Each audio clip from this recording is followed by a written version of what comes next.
Hello and welcome to episode 95 of The Imperial Truth. I'm Greg. Joining me, as always, is Neil. Hello, Greg. Hello, Neil. How you doing? Not bad, you? Yeah, I'm getting there. Before we go anywhere, as usual, let's big up Element Games. Loads of cool stuff. Loads of really awesome kill team scenery out there. If you haven't got... new scenery looks great. Yeah, if you want to upgrade or update your scenery or just get more scenery, then those kill team box sets quite good value as well. And there's lots of cool stuff. Michael from Edge of Empire is making a load for his for Company of Legends. I think they've done a deal with Element on that as well, which is really cool. So there's loads of cool stuff to come from Company of Legends, and then it's coming this month. It's coming, Adeptus Titanicus, that Grandmaster set. We saw it at the open day. Yeah, there is a video online for unboxing of it. I'm in. I think there's a lot of people that are going to be in. Yeah, absolutely. Maybe we'll talk a little bit about that later. But yeah, you can go there, and that's going to be sold through Element and in Games Workshops. So you're going to get that 20% off, hopefully in the week pre-order, which is really good news because that Grandmaster set is the most expensive starter set they've ever done. Oh, ouch! Yeah, no, I think I definitely want 20% off that. But also the best value as well. So it's not like it's they're ripping you off. This is the thing we sort of said, didn't we, earlier, was I think a lot of people are going to want that. I find with these sort of things, so many people want to have everything as a starting point. It's so much, and then so the Grandmaster set is I think the way a lot of people want to go, and Element is a great way of getting it because then you're getting it that little bit cheaper. Yeah, absolutely. Essentially, that second Warlord is free, so that's never a bad thing. Loads of scenery in there, so that means if you are buying it as a group, maybe only one person needs to buy that, and then others can look into the game other ways, and you can split the cost and all that other kind of jazz. So yeah, be on that. Haven't got a specific date yet, but we know it's August. They've said it's August. It probably won't be next weekend because it won't be next weekend because they previewed what they're going to release next weekend with the it's the Black Coach and that kind of stuff for Age of Sigmar. We know it probably won't be the last weekend, so you're looking, logically, probably at one of those weekends in the middle. So, yeah, exciting times. And not long to wait if people just be patient. Yeah, good luck for the internet being patient. I think I've been very patient with this that release. I've sort of... It's like a good film. If you watch too many trailers of a film you want to see, it sort of spoils it. I haven't looked too much into Adeptus Titanicus. I've kept relatively on the fringes. Looked at a few of the models, etc. I haven't gone, so that hopefully when I get it, it will be more exciting to open it and enjoy it. That's fair enough. I certainly I don't watch trailers for that very reason. However, I consider games a different thing. I like the build-up, just as long as it's not too far out. And I think with Specialist and with Forge World in general, I'm just used to that. I think there's a few people out there who maybe aren't as used to it. So I think that's what Games Workshop did really well. When I know everyone complained when they stopped showing stuff super far ahead, but in some ways it can be a good thing because you don't sit there waiting endlessly for something to be released or to come out, which is painful when you know it's there. Yeah, people were getting fed up with the release Age of Sigmar 2, having to wait when we knew it was coming. So yeah, too much lead up is just as bad as too little lead up. It's a hard thing to balance. Anyway, what have you been up to, Neil? You've been doing any painting? I've been doing no painting. Funnily enough, I've been doing very little. Been quite busy at work, and the weather has just been too hot to paint. Yeah. So I've been doing very little, but I have been doing some modelling. I've been. I think I may have spoken in the last podcast that there was a conversion I wanted to do with the elder guy out of the. I can't even remember the guy's name from one of the sets they bought out. Was it not Yvrain, the other one? The other one. Yeah.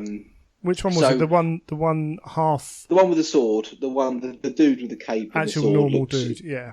Normal dude. Yeah, That's cool. probably my best description. Can't remember his name. So I got one of him, and Cool.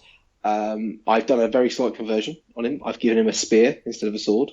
Excellent. And I put a Dark Elder head on him as well, which I think actually really sort of sets the piece off nicely. And in my usual sort of way, I've gone for a mad, over elaborate base. Cool. That's very, very large. So he's standing on what I'm envisaging as a bridge in Kimura, and I've sort of sculpted this bridge out of like Uriel and Milliput, and I've just chopped it up into sections, and I'm going to carve parts of it out so that he's going to be standing on this bridge, have a couple of birds sort of flying underneath the bridge, and then that's going to be like sort of a single miniature entry into a Golden Demon at some stage. So maybe the November Golden Demon or later, dependent on when I get round to getting him done. Awesome. Good stuff. Yeah, I think a simple head swap can be one of the easiest things you can do to make but when it works so well. I know, yeah, it sort of changes the whole look of the piece so easily. And yeah, because he's also wearing a helmet, it's a beautiful model, but I feel as though when models don't have their faces shown, it's sort of almost like they're a little bit held back, a little bit limited. Well, it's and impersonal. Then just taking that helmet off and having it with a head has made such a difference to the whole piece. Yeah, you get so much character from a face, so that's cool. Yes, and it's completely. It's good in the right circumstance, but most of the time, you want to see the face of and we're drawn to faces as well, which yes, also helps. Completely. Psychologically, we do that. Cool, awesome. Talk about life kind of getting busy with the heat and everything else as well. I ended up I'm having to change my list for the Eastbourne event that we're doing because I was sailing through actually, and then basically I've lost 2 grandparents in 3.5 weeks. So all of a sudden you've got to be around for help family, and then you've got funerals, and then you got going up and sorting stuff out, and just all the crazy little stuff that goes on. Neither was really unexpected, so it's sad, but we were prepared for it. But that kind of kicked a load of stuff to the side, quite rightly, and then little things like a friend moved into their new house, so we have to drop we dropped a bookcase off and built an IKEA bookcase, and all of a sudden you've lost 3 or 4 hours because you've had to drive half an hour, and it's amazing how quickly your time can go. Yes, completely. And then with recording and things like that as well, it just seeps away, and I managed to sit down and do a little bit, but I'm not going to get them ready. And then I've got a super secret project at the moment, which is good. I only got like an hour and a half in on Saturday. I managed, I was at home most of Saturday. I only got about an hour and a half of hobbying, again, because I was doing other bits and pieces, but I actually cracked the airbrush out for the first time in a long time. Basically, since I thought you were going to say you cracked your airbrush then. Yeah, no, thankfully not. Although I did try one of the airbrushes, and I was like, there's nothing coming out of there. Okay, let's try the other one. I've got to fix that one later. Let's try the other one. Oh, that works. Thank heavens for that.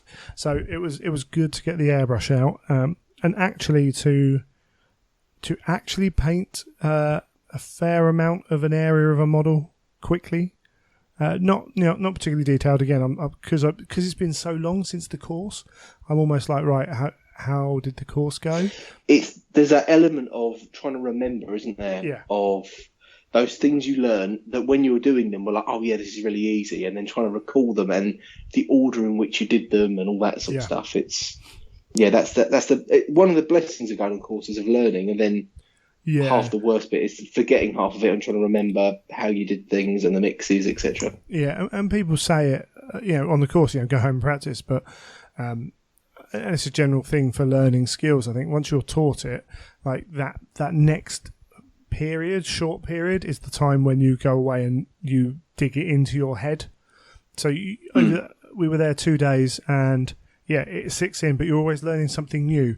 And had I come home, immediately set it up and just played with some old models even, and just done some of the techniques, then it wouldn't have taken me, 30 minutes of just looking stuff up, just trying to remember exactly what I was doing.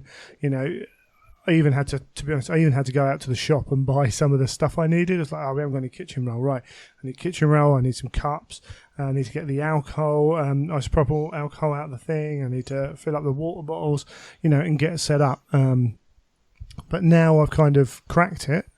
I'm like, okay, I've got a bit more painting there to do, and then I can try and remember other aspects of that course and then look at other stuff as well. And it's just getting comfortable again with the airbrush. Definitely. Going through it, going, I forgot to do that when I was cleaning it down, and okay, right now, so I've got to go back and clean it a bit more thoroughly this time because, simple stuff. What were your cleaning routines from CK Studios? What did they sort of? I can't remember the exact routine, but it's along the lines of. So one thing they recommend is bent tip squeezy bottles, so you can turn your airbrush halfway, like just past halfway over your spillage cup, and then squeeze in without having to angle a bottle because it's already angled at 45 degrees. Right. Yep. And essentially, we have a bottle of water, pure water, and a bottle of 10% isopropyl alcohol and 90% water. Right. And basically using them to clear out and then flush through and then fire back and all that. It's a fairly standard thing. I'll tell you what, if I can remember, I'll try and link. There's a video on YouTube that Cat and Caleb have put up, and it's 30 odd minutes, and all it runs through is the cleaning process that he uses. So when you go to, I won't give away too much of Cat's course, but this is Cat and Caleb's course, but this is one thing Caleb says. When he first started teaching, he was going through airbrushes like no one's business. And Badger were like, what are you doing to them? And he showed them the routine where he broke it down every time and cleaned it and got cotton buds in everywhere and was using, brushes and all that to clean. And it's like, dude, every time you put a brush in, you're wearing away something of it. So essentially, the only time I think we took the needle out was at the end of the day when we finished airbrushing. It's the only time the needle got pulled out, which, beforehand, when I was doing it, and I'd seen the way some other people, very successful airbrush, and it obviously works for them, that needle was coming out a lot more. And I was getting in there more with cotton buds and things like that, whereas actually the way that Caleb was teaching it was very much more you shouldn't need to, say every time you undo something you risk breaking it or losing it, and every time you put anything with even a vaguely hard surface on, you risk scratching or wearing away that part, and all of a sudden you'll find that you're letting through bigger spots of paint, and it's causing clogs further down the line, or you haven't got a proper seal, all that kind of stuff. So it's a good system once you look through it, and I'll try and remember to put the cleaning video up on the link. If I haven't done it, please shout at me. I'm just writing it down on my panel. I'm always interested how many times people shout at you. Not as much as you think. So in fact, for the contest, the contest is over. If you're listening to this, the contest is over. I had to delete a good half or dozen or so emails which failed to follow the contest rules. But the difference between, and I know some people will catch up on listening to the podcast, don't necessarily listen straight away. They've got other podcasts at the top of their queue or what have you. But like recording last episode, we had a handful, if that, and then it exploded. So, which is I good. suppose there must be an element though, because I have it with certain podcasts. If they're really, really long, it might take me a while to digest them and get through them, because I might do a 20-minute chunk here and there. And if there's like an hour and a half or 2 hours, then you've got like absolutely, absolutely. quite a lot of listening time to get through. Yeah, no, you're right, absolutely. And as I say, we all have those podcasts which go straight to the top of the listen pile, and yeah, that's going to be different for every person and everything else as well. But I think the reminder might have helped people, and the fact that there was a good chance of winning. Yes, yeah, that doesn't hurt, does it? No, it was quite interesting to see how many of them were really trying to suck up. I mean, they were thinking flattery was going to get them everywhere, but it probably won't. But we'll go through them later. But that was good fun. So yeah, I've been doing a little bit of painting, a lot more sorting of the house, and as I say, life in general. In fact, I've had to lock the cats out. One thing I have done was my Saturday late evening I spent on the telethon, the podcastathon for the Duchenne's Heresy Against Duchenne's, headed out by the TFL guys and all those, and you can find, again, I'll try and put the link in, you can find it all on YouTube. You can go to TFL Facebook page, you've got all the links, and well, I mean, all the podcasts were there. Sometimes these people were appearing, I've got no idea, oh, they're that podcast, that's what they look like, We had obviously Horace and the TFL guys, and you name it. Like, they had representation. Mark was there. JP couldn't make it, unfortunately, due to a power cut. The boys of the Golden Throne, Phosphex Party, Edge of Empire, Geno 5-2 were on for a bit. There's like 8 hours content if you are interested in going looking at it. That's a lot of listening. Possibly an hour and a half about it of heresy. Definitely. Yeah, it's a condensed version. It's definitely not safe for work. I can tell you that for nothing. But it was good fun, and they raised, I can't remember how much they raised now. I haven't actually finished watching back because I did so I did 11:30 till 1ish our time. So about, I think that was the first third, just like the end of the first third of their recording. So they had plenty more going on. Spacemen with Guns guys were on there as well. Yeah, that was really good fun.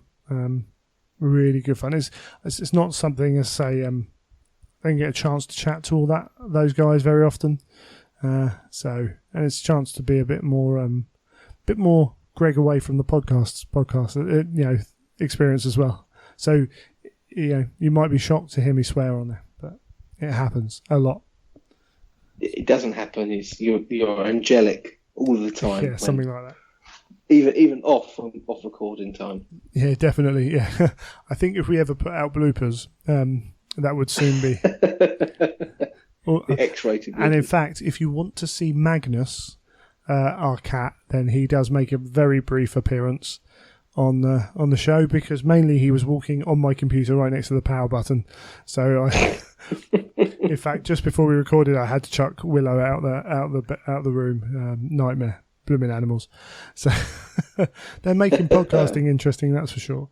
But yeah, that's all good. Should we talk about what's been going on in the Heresy? I mean, yes, let's. It's going to be brief.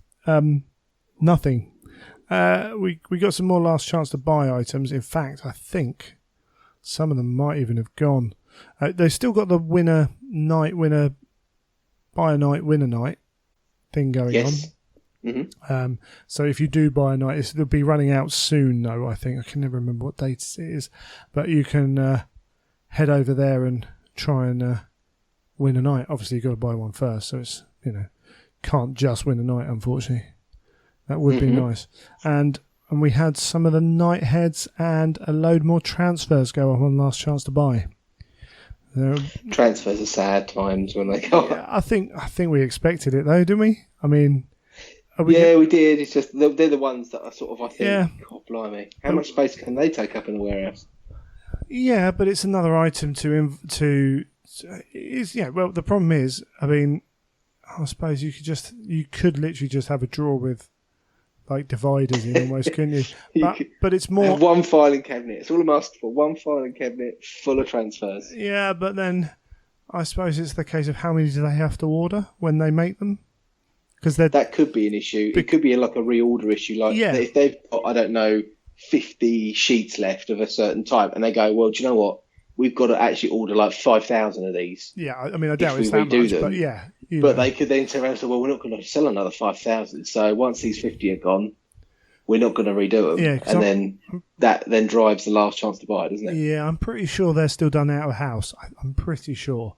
And there's been some comments on how much can they cost. You could just do it print on demand.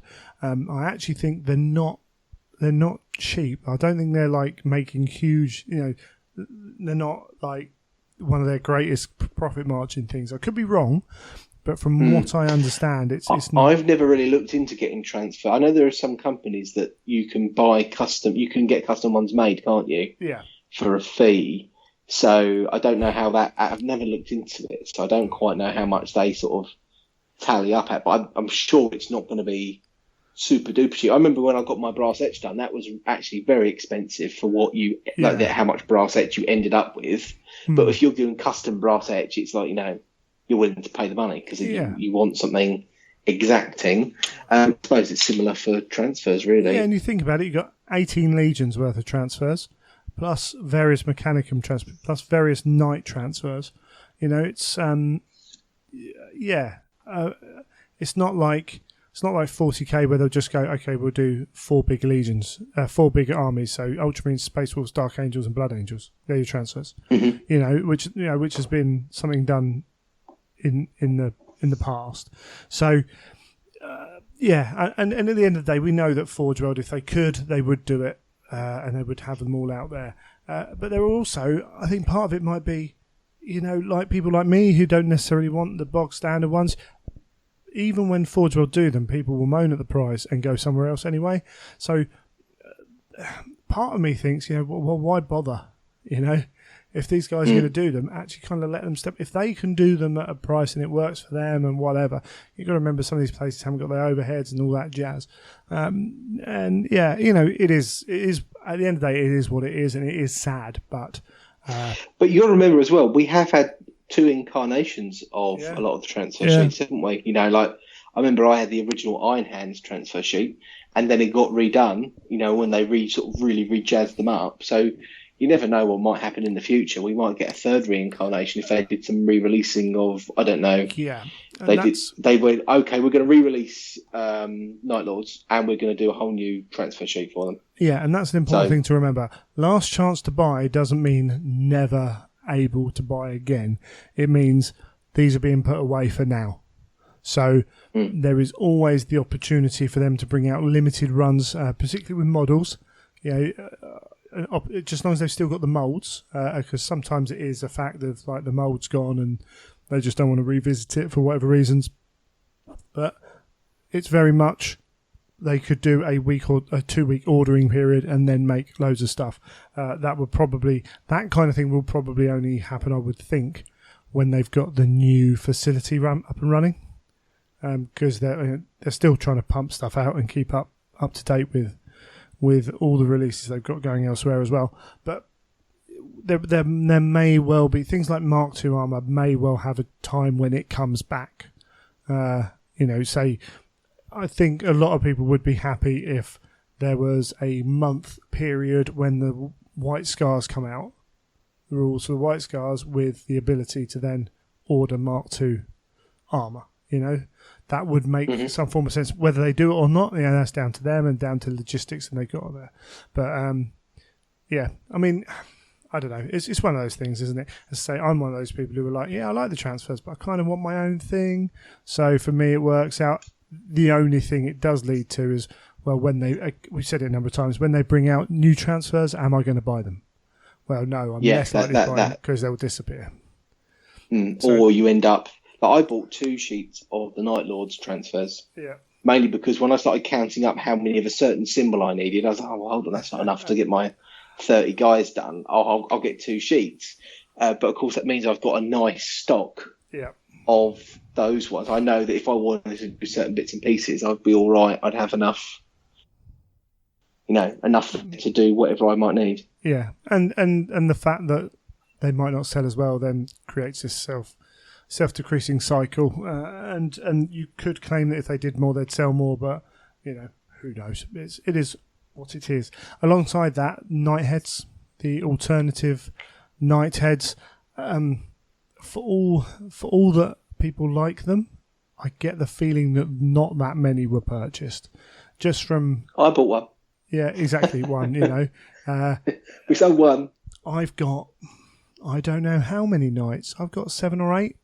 I haven't got one single alternative nighthead.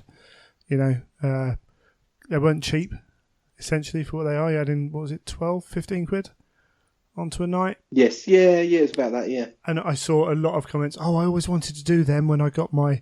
It's like, well, yeah, when you always want to do something and everyone else is in the same boat, then that's, no one's buying it.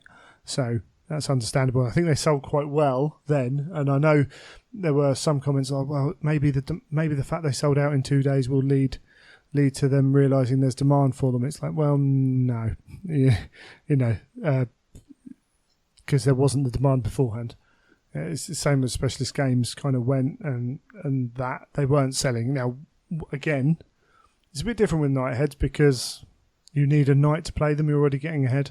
With other things, you can say, well, they didn't support them, but the Nightheads is it's very much just an add-on that you don't need. But, yeah, I mean, with like you said, like with specialist games when they brought that back, it was a very different kettle of fish, wasn't it? Yeah. That was people playing systems that still, after many years of them not being around. Yeah, and some. I think there was some other stuff. All the Nightheads are gone by the looks of it. Just having a quick look. And not to mention, there are other people out there making variants as well, aren't there? So, there's this thing of, if you want to have something a bit different, Forge World isn't your only option now. There are a few good companies out there making some really interesting add-ons and bits and pieces. So it's quite easy. If you want to make it look different, there's a lot of easy ways of doing it. And it's not just, and this week's shown us as well, it's not just 30k, right? There's Wave Serpents, Scatter Laser Turrets, there's Grot stuff, some of the like sensor towers for Tau. I mean, how many of them are they going to sell? They're cool, but how many of them are they going to sell? So it's not just that, it's a complete go through, but yeah, we'll see. We'll see if they're just making a bit of space for down the line. Hopefully we're going to get some really cool releases around the next book. Moving on from that, because I think we've probably done that. I was a bit surprised actually not to see Scoria yet, though. I've heard he could be out Friday. I don't know how true that is. Yeah. I was hearing at the open day that it might be 2 Fridays' time rather than the next Friday. Because they don't generally leave No. that too long now, do they? If you can buy something early, they don't generally leave it too long, because in case people start scalping and start trying to absolutely thinking they can make money off the back of going to a show. Yeah, and the fact it was on sale means, I hope, because at the open day we had that on sale. We had Janisha Kroll, and that was about it. Kroll, not Kroll. That was about it. So, which was interesting as well. In fact, we could probably talk about the open day because I don't think it really deserves a segment. So you didn't come up in the end. No. I refunded my ticket and found out that they were in high demand. Yes, they were. But that's just a reminder, guys. If you've got a ticket for one of these events and you're looking to shift it, to get rid of it, you can't go. If it's a week before, I think it's limited to a week before now. Yeah, then week before, yeah. You can get a refund on it. And so if you are looking for a ticket and it's sold out, phone up GW and ask, because they do get returned some. It does happen. Sometimes it saves the hassle of going and buying on a Facebook site. I mean, I must admit, I didn't think that the event had sold out when I did the refund. But then I think for my own laziness, I'd much rather just go, can I get a refund on this ticket? Because it's a lot less aggravation than going, there's no hi risk. everyone, I've got a ticket, I want to sell it at face value, and then you've got all of that sort of, rigmarole. Yeah, I mean, rigmarole people, and then you might get 3 or 4 people, oh yeah, I want it, and then you've got to let 2 people down and say, oh no, sorry, I'm going to give it to so-and-so. It's a bit different than offering it around your friends, isn't it? So yeah. So I was like, to get a refund. I think the open days are always going to sell out because of the price. So what was it, 15? 12 or 15. 12, it wasn't 15. A lot. That's why I remember I bought it ahead of time. I thought, it's not a lot of money. If I can't go, I'll just get a refund. It's not a lot of, not a huge outlay. Bearing in mind that includes your tour around the museum, which is £7.50. Yes. So you're paying £7.50 to go to GW and then get a few advanced looks, look at stuff, maybe play some games. So at this open day, they had a large Titan battle. They had someone doing Lord of the Rings. I assume it was with the new rules. They had some other stuff going on that I didn't really look at, plus Golden Demon, and then the usual go and talk to people as well. So yeah, for 15 quid, if you live local, it's like, 15 quid. No, what can you do? It's not a huge amount of money. So, and I know a lot of people who just tend to go to these things because they're local, and GW aren't going to worry about it all the time they set out. So that's cool. Do what you want. Exactly. I suppose. Yeah. If you've got a bit more of a travel like we have, then it's a bit more. You have to weigh up the pros and cons of going, don't you? So. Yeah. So I left early in the morning this time. Picked up Ben on the way through from southeast London, and I must say this is the first time I thought, it wasn't worth it. So, as I say, Janisha Kroll and Dudeface Scoria were for sale. Again, I don't go up there just for the sales because I think I'll pick it up later. Obviously, someone like Miles was there. He picks up these things to do commissions early and all that, and there's a certain value in that. So I completely understand that. Walked into the end room where everything was, and just so we had. I won't go too into it. But we had a new Lord of the Rings box set shown off, which you've probably seen about. So actually, that was quite a bit of that was quite cool. Actually, that's really good. So that's new stuff, brilliant. We had obviously Adeptus Titanicus, which was a stand that was heaving all the time I was there. It was quite deep. We had the new Blood Bowl stuff being shown off, and then on the Forge World side of things, we had the Necron thing painted, the big, huge Necron stuff. And I was walking around the 30k cabinets going, where's all the new stuff? We saw the Dreadnought drop pod again. We saw that. Which we'd already seen. Saw that with a Deredeo coming out of it, which you can't do, but Will Hayes is a bit annoyed that you can't do it. And apparently it was, I think it was the only unpainted built Dreadnought they had at the time, so it kind of went on there and caused a bit of consternation. But it was just a bit of a it was one of those things they had to do, and it was a bit of a wind up. There really wasn't. There was the Praetors. That was it. New. I mean, probably new. Forge World had the Adeptus Titanicus tiles and the little train they're talking about making for Adeptus Titanicus. There was some cool Necromunda stuff. In fact, there was a guy sat next to a Nuj, and I can't remember his name. And there's a really cool picture by Rachel Pierce of a female ganger like striding towards the camera, as it were, and with like feathers in her hair and stuff, and kind of that semicircular hair. And he made a model of that, which was stunning. It was like, oh, wow. I looked at it, I'm like, that's the Rachel Pierce artwork, isn't it? And he's like, yeah, I got given it and told to make the model. And I was like, yeah, it's like the same. That is amazing. And it's a really cool piece of artwork as well. I can't remember the guy's name, I do apologise. So all that was cool, but I was like, oh, okay. Talked to Mark, and he was over on the other side near the Necromunda and Adeptus Titanicus.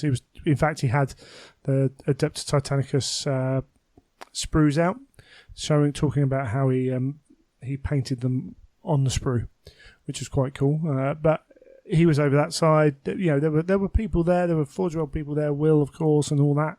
But not a lot new to show. You can ask Will about the Atomantic Purveyes on the Deredeo for the fourth event running.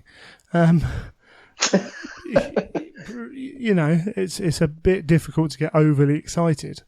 And Nurj was the one who got a bit more attention because, of course, the FAQ had just dropped. There were people talking about questions about that and talking processes and all that jazz, and we had a little bit of an interesting conversation talking about it and some of the reactions and everything else. But yeah, I don't know, it was very strange. And thankfully for me, I play, I've got a big interest in everything else. I had the Age of Sigmar Khorne Dragon was there painted. stunning. But and Adeptus Titanicus was actually drawing a lot of the attention for 30k players. Fairly understandably. Which it will do. Understandably, it will do, because what, if you're into heresy, it's an outlet, isn't it? It's something to get excited about. But it's not like there was anything really challenging it. Unless you hadn't been to these before, obviously, maybe get a good look at something. But we all see really good photos online half the time now. And Warhammer Community had their photos up pretty, straight away. There wasn't everything in there, but there was a good selection. It's funny because I did think obviously on the day, I remember thinking, oh yeah, it's the it's the open day today. And I thought, I'll quickly go on. I'll go on the Tinterwebs. So I'll go have a quick look at Instagram, have a look at Twitter, because usually you pick up a few people that just put. And I remember not seeing anything and thinking, nothing there. Oh. I was like, oh, that's weird. Okay, maybe it hasn't. Maybe the doors haven't opened yet, or maybe those people haven't got in yet. And then I think about a couple of hours later, I looked again and I went, oh, so I thought, I'll go to Warhammer Community. I'll have a look. So I went on there and flicked through the few photos that were on there and went, oh, doesn't seem to be much going on. So I was a bit sort of, I was gladdened that I didn't go, even though, because my plan was to go to Gold Demon. So yes, as I didn't have anything ready, I thought to myself, well, I won't bother going. And in some ways, I felt as though I made the right choice. Yeah. If I'd wanted to enter Golden Demon, not got something ready, and then had gone regardless, I think I would have felt a bit let down, like, sort of wasted my time here. I could have. So I'm trying to remember what time we got there. Else. I think we probably got there 8:30, maybe. So by that time, we were by the smoking area queuing, which was like, a bit closer than I thought, actually. There was no known release. If there's something big that people know going to be released, you get people camping out for hours beforehand. But by the time the doors opened, it was all the way around the car park as usual, almost back to the entrance of the car park. So it was like, as you say, it was sold out. There were a lot of people there, very warm. But when, it kind of dissipated when you rushed in. I did have a quick look around Golden Demon. About 49 different categories. It felt like it. We talked about it. So many categories. Halfway through the day, I walked across. I was like, there's only 3 entries in that one. It's like, blimey. And then Martin Waller was walking over with a load of stuff. I was like, he'll probably win something. It kind of felt like that. I don't know how it was. I mean, one of the reasons I wanted to go was I felt as though, because it had a heresy element to it. I always like to try and support the heresy element in Golden Demon because that's one of my, it's my passion for painting. So I felt as though I had to sort of represent a bit.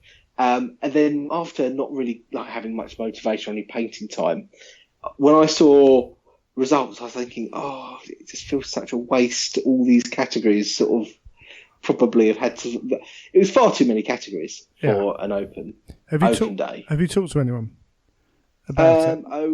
Not major. I think I messaged a couple of people. Right. Okay. But not spoken to anyone as such. Because I briefly talked to someone. They were like, my model's going to win something. Again, this is less than halfway through the day, I think. But it was like my model's going to win something because look, there's nothing there. Pretty much, there were a few entries, but it did feel a bit.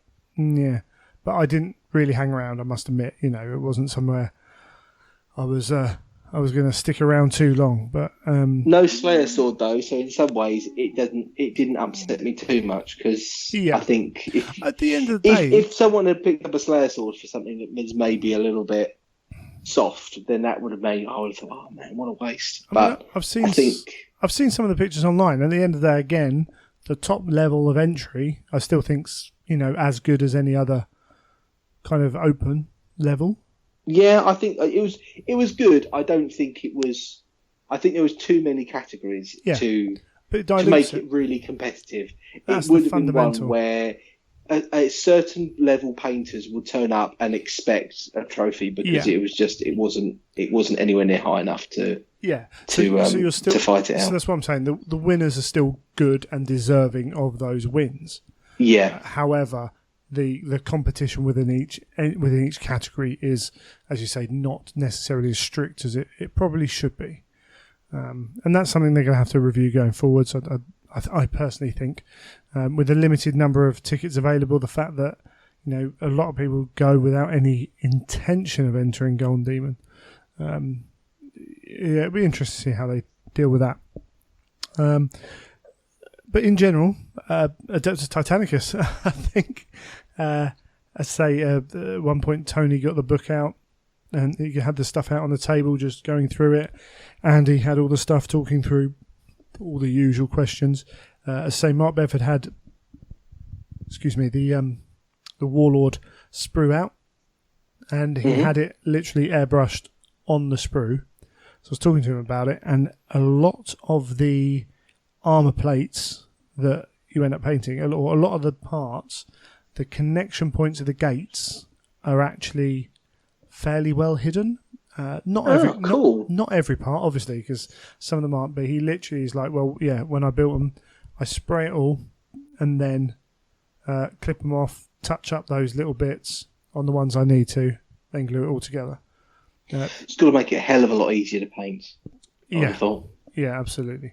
So that's something I'll be looking at when I get around to it and try and decide. I've been trying to think of a colour scheme for my Titan Legion. It's really, really struggling. I need to buy some more paints, I think, as well. Just come up with something a bit different. But yeah, that seemed really cool. And there's, the arms. So we know that the arms and the two like the shoulder mounts are magnetizable. They've got the slots built in for magnets. The Reaver hasn't on the arms because it's got ball and socket joints. So obviously you could still cut them and do it if you wanted to, but it hasn't got them set in place because that offers you a bit more manoeuvrability with the arms. But no mention of price.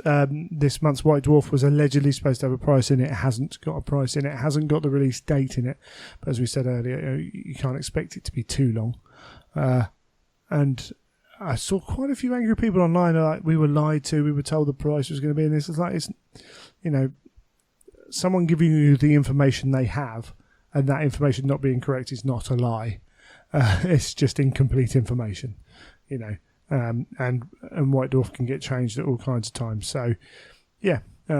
That's often why they don't try and commit too much in White Dwarf. Absolutely, because they know that if they say it's going to be 90 quid and they release it, it's 100. They're going to have to. Oh, you said it's going to be 90 pounds. Yeah, well, I heard rumours that the malign sorcery for Age of Sigmar, which is all the spells, I heard rumours that it was going to come out at £70, something like that, and then they kind of went, oh, no one's going to buy it at £70. We'll drop it to £45.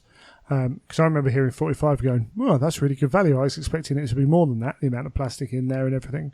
But essentially you're just buying spells and you might need them, not need them all. So, had they, bearing in mind so I think this month's White Dwarf has a bit in it where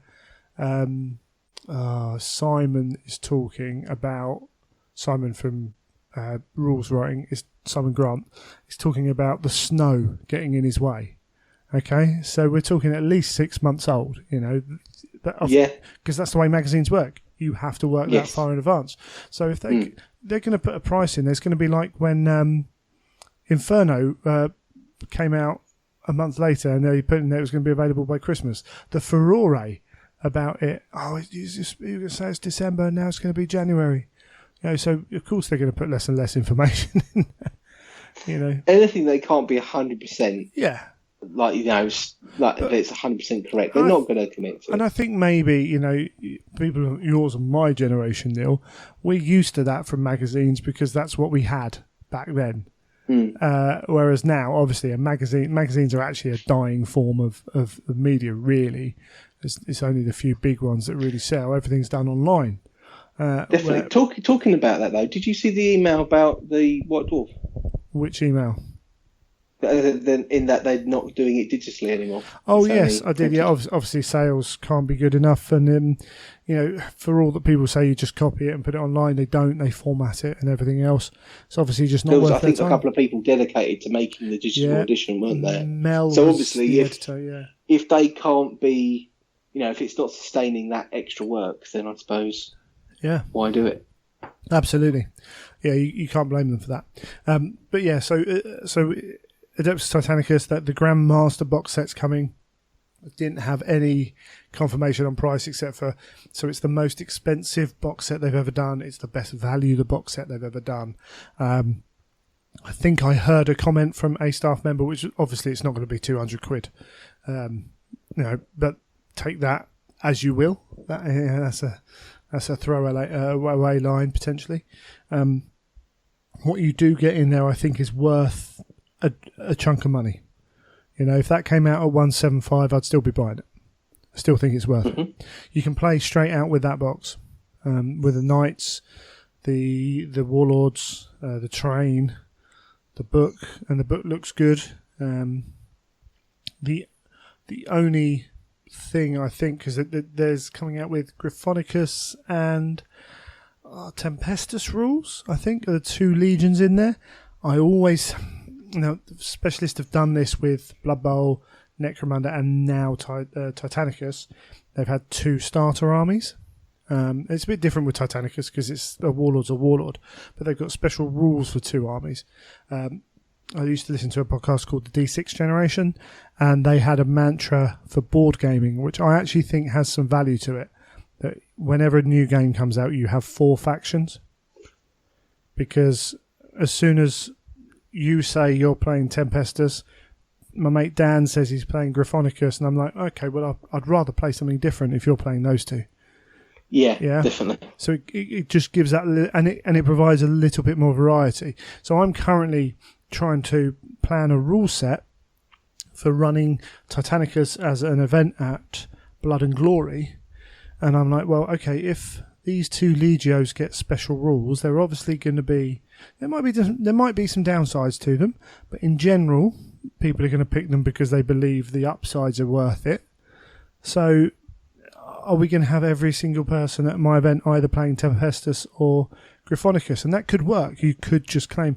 However, I know people are going to want to paint theirs as Legio Mortis.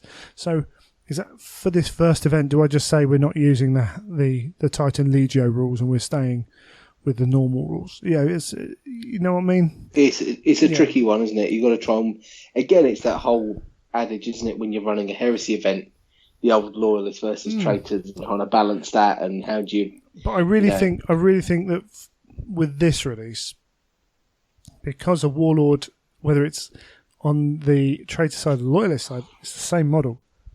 They really could have done that, but we'll see. We'll see what the book's like when it comes out. What Andy did flick through, just a couple of points that I did pick up on.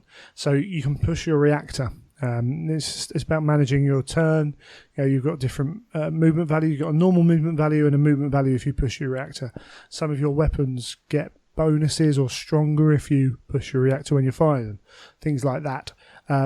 The advanced rules mean every time you push your reactor, you roll a dice, and on most of the results, you will add kind of wear and tear, as it were, to your reactor. It's starting to overheat. Oh, cool! But there is one side of the dice which has a symbol on it, which means the machine spirit tries to take over. So anyone who's read any of the books on Titanicus, any of the all the vehicles we know about in 40k, they have the machine spirit, and that is actually something more than just the ability to do stuff. It's like an echo of the machine's memory or what have you. Even the spaceships have it in the Rogue Trader RPG and stuff. So you roll this dice, and it might be like, if you're trying to shoot and you push your reactor and you roll a certain number, it might be like, your war machine actually prefers combat, and instead of shooting, you move forwards, or you turn slightly to the right. It's got a leaning slightly to the right whenever it moves. So actually, at the end of your movement, you turn 45 degrees to the right or whatever. So yeah, that's quite cool. I quite like that. Cool. But there's different layers of rules again. So they've got open play, narrative, and match play. So match play is obviously points. If you're going to play a tournament or an event, then you probably use match play. If you're playing open, you just throw some stuff down, have some fun. Narrative, obviously, you're setting up a specific scenario to play, a narrative with it. And then it's got basic rules, advanced rules, and then some extra rules on top of that, which will potentially make the game longer. So they're very much an add-on, if you wish. From everything I've seen, it's looking good, looking really good. And hopefully by next episode we'll have much more information, which would be good. Excellent. But yeah, apart from that, the open day was one which has made me really consider whether I go up for an open day. Because they've got. I think it's for me. It's about the It's the meeting cost people. of the travel. Yeah. And if I can, like, you know how when I said, "Oh, I'm not going," and you said, "Oh, haven't got anyone to car share with now." Yeah. I think Makes a think difference. very much that's a big difference. Yeah. If you can one or two or if you can get four of you to car share up to one of these events, it then becomes actually okay. It's a day. I'm going to have to put in, 5 or 10 quid in for diesel money, and then I've got a day out. Yeah. Then it's not too bad. But when you're saying, "Oh, I've got to drive up myself," Yeah. and I'm going to get up really early, and it's I'm going to have to put 60 quid in the car, and I've then got to pay for the ticket, and I've got to buy some food when I'm up there. You're thinking, wow, it's a lot of money for a day if you don't get a lot out of it. Yeah, so, and I'm coming back that night, and I want to stay awake for the whole trip because I'm driving, but I'm going to be by myself. There's a fundamental difference between that and filling your car up with three mates going on a road trip. Yes, it's much more of an event. I always, whenever we did the Heresy Weekender, there'd always be at least 3 of us in a car, and we would then spend the whole of the trip back just talking and digesting seminars and what was coming out and rules that we'd seen or stuff in books, and it was just the best sort of 4 hours of chatting to your mates on a road trip back, because you had so much you could talk about, whereas that on your own, it's not the same. Yeah, and we've also got another open day. They've added another one in, I believe. They've got a 4th open day through the year now, so it'll be interesting to see what they would do with that. We've also got Warhammer Fest Europe coming up. Yes, we have indeed. Which appears to be a full-on Warhammer Fest, to be fair to them. From the literature they put out on Warhammer Community, it seems to be, everything that was at Warhammer Fest, because I had someone asking me if it's worth going, and I'm like, well, I don't know. I mean, go and engage with people. I'm sure it'll be fine, but it seems to be done the right way. It's got a full Golden Demon as well. It's a Golden Demon absolutely. classic. Yeah, so it's got the full Golden Demon. I think they do really try and replicate the UK Warhammer Fest. Yeah, which is really look and feel really cool. So who knows? As I say, for future open days, I'm really going to have to try and work out if it's worth the cost and the time. That whole day, that long day of going up there and driving a fair distance. When I could do that on another time for much more. But we shall see. I think we probably chatted that one to death. There was one final thing that is available. It's coming out very soon. Slaves to Darkness, the latest book in the Heresy series by John French. We were going to try and get John on the show, but unfortunately he's timing issues on my part, and then he's got a bit of a bad throat and stuff. So we're going to push that back to the next episode. Just a little bit about that book. But yeah, I won't spoil any Slaves to Darkness stuff. I'm sure Michael's done a review of it on Track of Words, so go and look for that if you want, but I thoroughly enjoyed it. Excellent. I think we'll take a break and we'll come back after the music.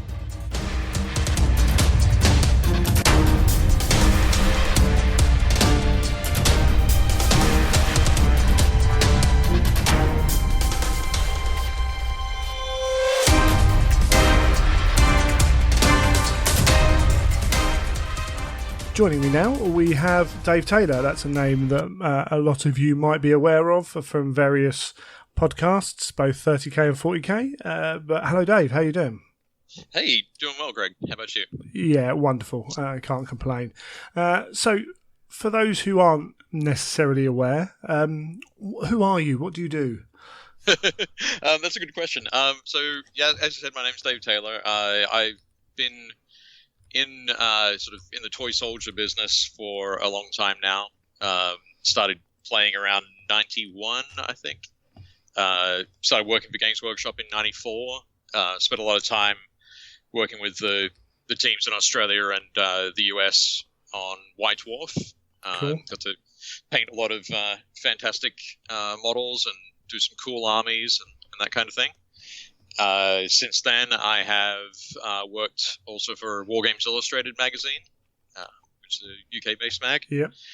And the last 4.5 years, I've been running my own business, which is kind of a miniatures consulting business. I work with other smaller miniature companies and help them with marketing, with promotions, with layout, photography, hobby content, all sorts of stuff. Just general hobby goodness. General dog's body kind of stuff. Yeah. Over my years with Games Workshop and War Games Illustrated, I learned a lot of skills, and typically smaller companies like 1 or 2 man businesses don't have a broad skill set, so I'm able to step in and help them out with the 1 or 2 sort of things that they might be lacking in their. Sure. How long ago were you working with GW? It's coming up on 10 years actually. Oh, right, cool. Which is pretty crazy. Yeah, I was a key timer over here, and I left when they got rid of key timers. So I was only in it for a year and a bit, but it was at the end of the Lord of the Rings boom. Yeah. So a while ago. Shows you how old I am. But they always had, actually. It's weird. But we look at GW. We particularly look at staff members in shops, but they train you quite well. Was that?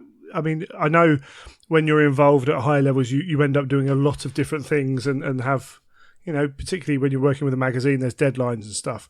Did you find that was like a real learning experience? And oh yeah, very very definitely. I mean, I started as a key timer in the retail store in my hometown, right, in Australia, and fairly shortly after became a full timer. I was lucky. I had the opportunity to do a lot of things like going around and opening stores in Australia. So I'd basically be sent to a new city, find a location, help do the shop fit, hire the staff, all that sort of stuff. So yeah, lots and lots of opportunities to learn, and a lot of people to talk to about not only about the hobby but about the business of the hobby. Yeah, absolutely. So I find a lot of that really fascinating. So. Same here. Oh, cool, excellent. So that's obviously your skill set built there for moving on. Yep. That's that is quite cool. Sorry about that, guys. That was just a little bit of. It's just always intrigued. I joined for the buying models on weight. That was my main reason for joining. When you could buy 10 metal horrors for £1.23, I think it was. Right. Yeah, no, those were the good. Well, I mean, you bought metal models, so actually it wasn't that good a day. But you got a lot of stuff for your money. You did. I mean, not much of that stuff got built, but it got purchased and put in boxes. Yep. Yeah. Yep.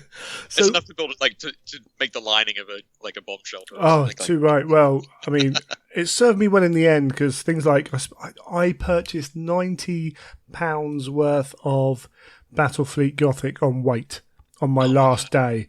Yeah, and it was only 2 years ago that I sold like the final parts of that. But like a new in-box Planet Killer, things like that, because I looked at it once and went, I'm not building that. That's ridiculous. Fantastic. These youngsters don't know how good they got it, do they? Exactly. Exactly. But, that's cool. That's cool. So we've got you on because you're involved with the Nova Charity Auctions. Yeah, basically, probably for about the last 4 or 5 years, actually, I've been involved with the Nova Open convention itself, which is a cool event that's been going on for the last 9 or 10 years in Northern Virginia, just south of Washington, D.C. And for the last 4 or 5 years, I've been involved with the Nova Open Charitable Foundation, which is kind of an offshoot. It's a separate organization, right? That sort of stemmed from the convention itself. But yeah, what we do each year is we organize a team of painters around the world who donate their time and effort and paint up miniatures for us, and we bring those together to raffle off. So we have some raffles we do early in the year, some we do later in the year. We have our big the big set of raffles that we do during July and August, which we refer to as our summer raffles. This year we have 22 different raffles that we're running. That's crazy. Yeah, it is insane. I think last year we might have had 20. So, and it was super hectic last year as well. And that's, just to clarify, that's 22 summer raffles. So that's not 22 combined. Oh That's no! just the summer this year one. will go over. This year will go over 30 raffles for Yeah, sure. that's phenomenal. So we've got what do we have? We have single miniature raffles. So these are single minis that have been donated by painters, folks like Roman Lapat, Mary Prophet, Sean Fulton, Keith Rudis, Mark Serasto, and a couple of others that I'm forgetting at the moment. Duncan Rhodes being one of the more yeah. kind of known outside of painting circles. Yes. But yeah, I like that one. Was it the Mortarian, the one that was painted on the video? That's cool. Yeah. It's exactly. The Mortarian he donated. This is Duncan's third year donating a model to us. The first year I think was Magnus the Red. Cool. Demon Primarch Magnus. Last year was Archaon, and this year is Mortarian. But yes, as you said, it's if you go to the Warhammer TV channel and look at the watch the video on the Mortarian painting, that's the model that we've got that we're raffling off, which is super awesome. Yeah, and he's always good to highlight because he is the face, almost the face of GW now. So that's not to demean anyone else. There are some fantastic painters in this. I'm not into painting in that competition level. I'm aware of a few of those names, not necessarily all of them, but they're all fantastic painters. Yeah, definitely spectacular work there. So we have those. We have two what we call detachments. We have that sort of detachment category. We can slide different things in and out of that. Sure. But we've got something there for Wrath of Kings and something for Dark Age, which are both Cool Mini or Not games. And those two offerings are really nice. And then we've got 8 armies. That cover things like X-Wing, Star Wars Legion, Infinity, Hordes, and we have a couple of 40k armies, and we have a couple of 30k armies as well. So I know most of your listeners are probably most interested in the 30k forces. Yeah, that's probably primary. I'm pretty sure there's a few Omni gamers here as well. Right. Oh yeah, no doubt. But do you want to chat about those first? Or? Yeah. Should we jump into? Yeah, let's jump into the heresy ones. We'll go there, and we can kind of look over the other ones later. Yep. One thing I should say at this point is for people who are listening along, if you head to novaopenfoundation.org while you're listening, then you can follow along with us. It's exactly what I'm doing. Excellent. So which one have you clicked on first? The World Eaters. So the Bloody Feast World Eaters army.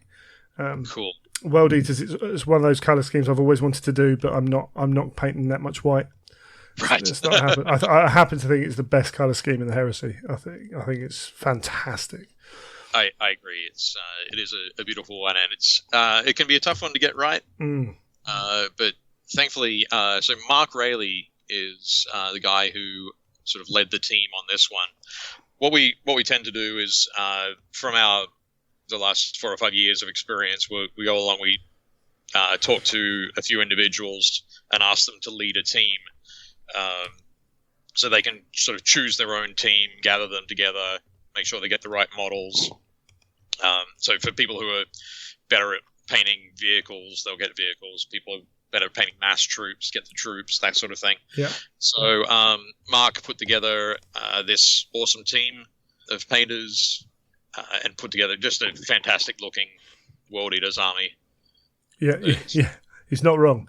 I've zoomed in and blown the picture up. And there's conversions in there as well. The Contemptor's got a ball and chain, strapped to his fist, and cracking stuff going on in there.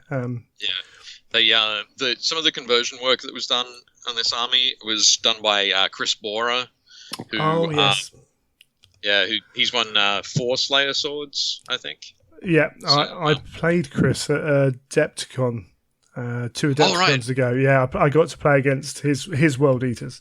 It's stunning army. Yeah, and now you said that, it makes sense. There's some things you can see, like in the I guess the Centurion there. Yeah. In the Terminator armor has it's got a couple of pieces that are very very Chris Bohr-esque. Yeah, no, it's fantastic. But yeah, so a lot of these guys who have painted this army have won Golden Demon trophies. They've won Crystal Brush trophies, and they just they all worked really well as a team as well. There was a lot of sharing of images amongst the team. There was a lot of encouragement. There was a lot of answering of questions, and yeah, they basically put together a spectacular force. It's about 2,000 points, I think. Yeah, but it's a nice little selection as well. So I've heard you on other podcasts. So this is kind of for this one, they worked together and came up with a list. Is that right? Yeah, basically, Mark and some of the team sort of worked together and put the list together. I think it's got a nice mix. It's there are two veteran squads that you can tool around in the rhinos. 2 rhinos. There's a nice big Terminator block of Terminators that can run around in the Spartan. A little bit of long range fire support with these Sicarian Arcus and the heavy support squad with missile launchers. So a little bit of everything. Yeah, absolutely. Mark knows what he's talking about. He heads up the Grain Legion. So just for those who are aware, so he's one of the major guys behind all the Adepticon events and things like that. Heavily involved in Heresy running games, so he knows what he's doing. And as I'm sure plenty of the other guys do as well. But yeah, no, it's a fantastic little army that you could get a bit of use out of. Really good. Yep. And the next one. Do you want to? Should we talk about who? Do you want to talk about who the money's going to, or do you want to do that at the end? Oh no, we can do that as well. Yeah. So you have a system where you're supporting multiple charities, and then each raffle supports a specific charity. So not only can you look at which army do you want, you can also look at which charity you want to specifically support as well. Yep, that's correct. For the last probably about 5 years now, we've been supporting Doctors Without Borders, the Breast Cancer Research Foundation, and the Fisher House Foundation. For those who don't know, the Fisher House Foundation is a US-based organization that they basically organize housing near Veterans Affairs hospitals. Cool. So that when veterans need to go in for surgical procedures or treatment or whatever, their families can be with them nearby, and it doesn't cost the families anything to do that. Excellent. So that's something we've been doing for 5 years now. And as you said, one of the things that we do is we talk to the team leads, or we talk to the individual artists who are donating models, and we say, okay, pick from one of these 3 as to who you want the money to go to. We chose those 3 because in their fields, they're some of the best for ensuring that as much of the money that they receive goes through to their programs. Yeah, absolutely. So I think for those 3, it's around 92 cents for every dollar goes through. So that was very important to us, rather than just going for the big name charities that perhaps keep a lot more back for administration costs and so on. So excellent. Yeah, brilliant. Okay, we'll move on to the next one. We'll come back and do ticket purchasing at the end. I think so. The next army, Iron Within, an Iron Warriors army. Who had this one? So a familiar name for 30k fans. Mr. Ryan Kimmel involved in this one. Yep. Ryan, I think this is Ryan's second year painting with us, and we tapped him to be the team lead. And exactly as you said, your listeners will know that Ryan knows his stuff when it comes to the 30k. Yeah. I think he knows his stuff pretty much whatever game system he touches. Very quickly he becomes a. Yeah, absolutely. Yeah, it's all good. So you've got again in this, it's a nice a couple of rhinos, Land Raider, and then a nice selection of squads and characters. There's a little bit of everything going on. Just kind of looking at it as you go. Draeger, so that's the event only model. In there as well, which is a nice touch. Centurion, Tech Marine, Apothecary, Iron Tyrant Terminators, a couple of a veteran squad, attack squad, some Iron Havocs, and as we said, the Rhinos and the Land Raider. So there's a nice little army in there. Yep, it's about 2,000 points again.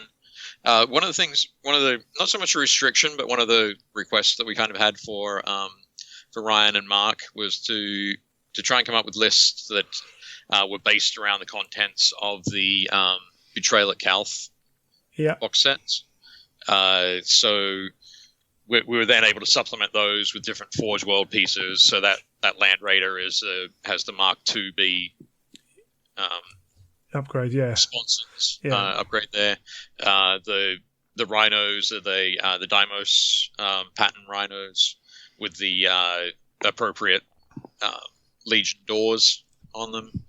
I think for this one, almost all of the Marines have the Legion have the Iron Warrior shoulder pads. It does look like it, yeah. Yep, and the Siege Tyrant Terminators are the ones that the full kit straight from Forge World. So that's pretty awesome. Yeah, it's cool stuff there.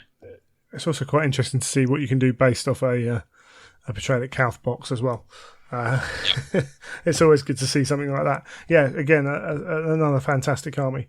And again, Doctors Without Borders are being chosen on that one, which is cool. Do you want to pick a couple of the other armies out? Sure thing. One of the ones that I really like, it's an odd one because I don't play Hordes at all. The Hordes army. Sure. I'm going to call that one out. The Trollkin. This is one that was painted by, I think, 12 different painters. Blimey, yeah. So, looking at the army, it looks fantastic, and the blue skin on the trolls is the things that sort of draws them all together as an army. But it looks like a nice cohesive force that has only been painted by maybe 2 or 3 different painters. So again, the team here did a fantastic job. Some of the models have been painted by guys like Aaron Lovejoy, who runs Miniature Monthly. Right, yeah. And Sam Lentz is a fantastic commission painter who has also won the Privateer Press Grandmaster painting competition at Gen Con. Cool. And there's also Dallas Kemp, who is the current, basically head of the studio at Privateer Press, or the studio painter at least at Privateer Press, and Matt DiPietro as well, who was the previous. I thought I recognised that name. Painter. Yeah. And Chris Surrey, James Craig, Will Richardson, Aggie, Ben Carver, Justin McCoy from Secret Weapon Miniatures, Devon Ma, loads of great painters have done some really nice stuff. So yeah, I only played Hordes and War Machine for a little bit, but that army's tempting. Yeah, it's fantastic, and the great thing about it as well, I mean, that's a 75-point army, which I'm given to believe is quite a large sort of force for War Machine and Hordes. But there are so many other cool Trollkin pieces that could go into that army. There's a lot of the great sort of mountain trolls and avalanche trolls, or whatever they're called. But there's loads more that you could add to it as well. But it's a brilliant core of a collection, which is really nice. Awesome. So I like that one. And one of the other ones that I really should point out is the 40k Chapter of Hope Ultramarines army. Yeah, I've got that one up as well. I wondered if you might choose that one. I like it not only because of the sheer size of it, but the paint jobs the vehicles have all been done by John McAvoy, who's this is his second year painting with us, and almost all of the infantry has been done by Alexander Good, who again is joining. It's like coming back for his second year. And if you haven't picked up any of the Primaris Marines yet, and you're thinking about a Primaris army, this is the one to put your money down on for sure. Yeah, I will be doing a Primaris army at some point. Yep. And this just makes me want to do even more. Yeah, the this one's got I think it's about 4,000 points. It might be a little bit more. Cool. But it's got there's over 100 infantry models, including a huge selection of characters. But there's 40 of the intercessors, 20 of the Hellblasters, 6 of the Inceptors, 6 of the what are they called? Aggressors. Aggressors. Thank you very much. There's 12 aggressors.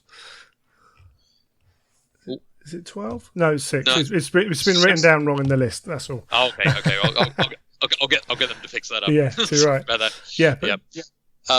There's some Terminators, and there are some Reavers. There's 10 Reavers. There's Vindicators. There's a Spartan, Sicarian, Land Raider. There's the Repulsor. 2 Redemptor Dreadnoughts. There's a really cool Contemptor Dreadnought conversion. Yeah. It's one of the, I guess the Achilles. I think it's the Achilles. Contemptor Achilles. Yeah. There's the Primarch Rowboat Girly Man. I always say it that way because I can never pronounce it correctly. And there's the Astraeus, sort of super heavy. There's tank from Forge World. There's a lot going on in that army. Yeah.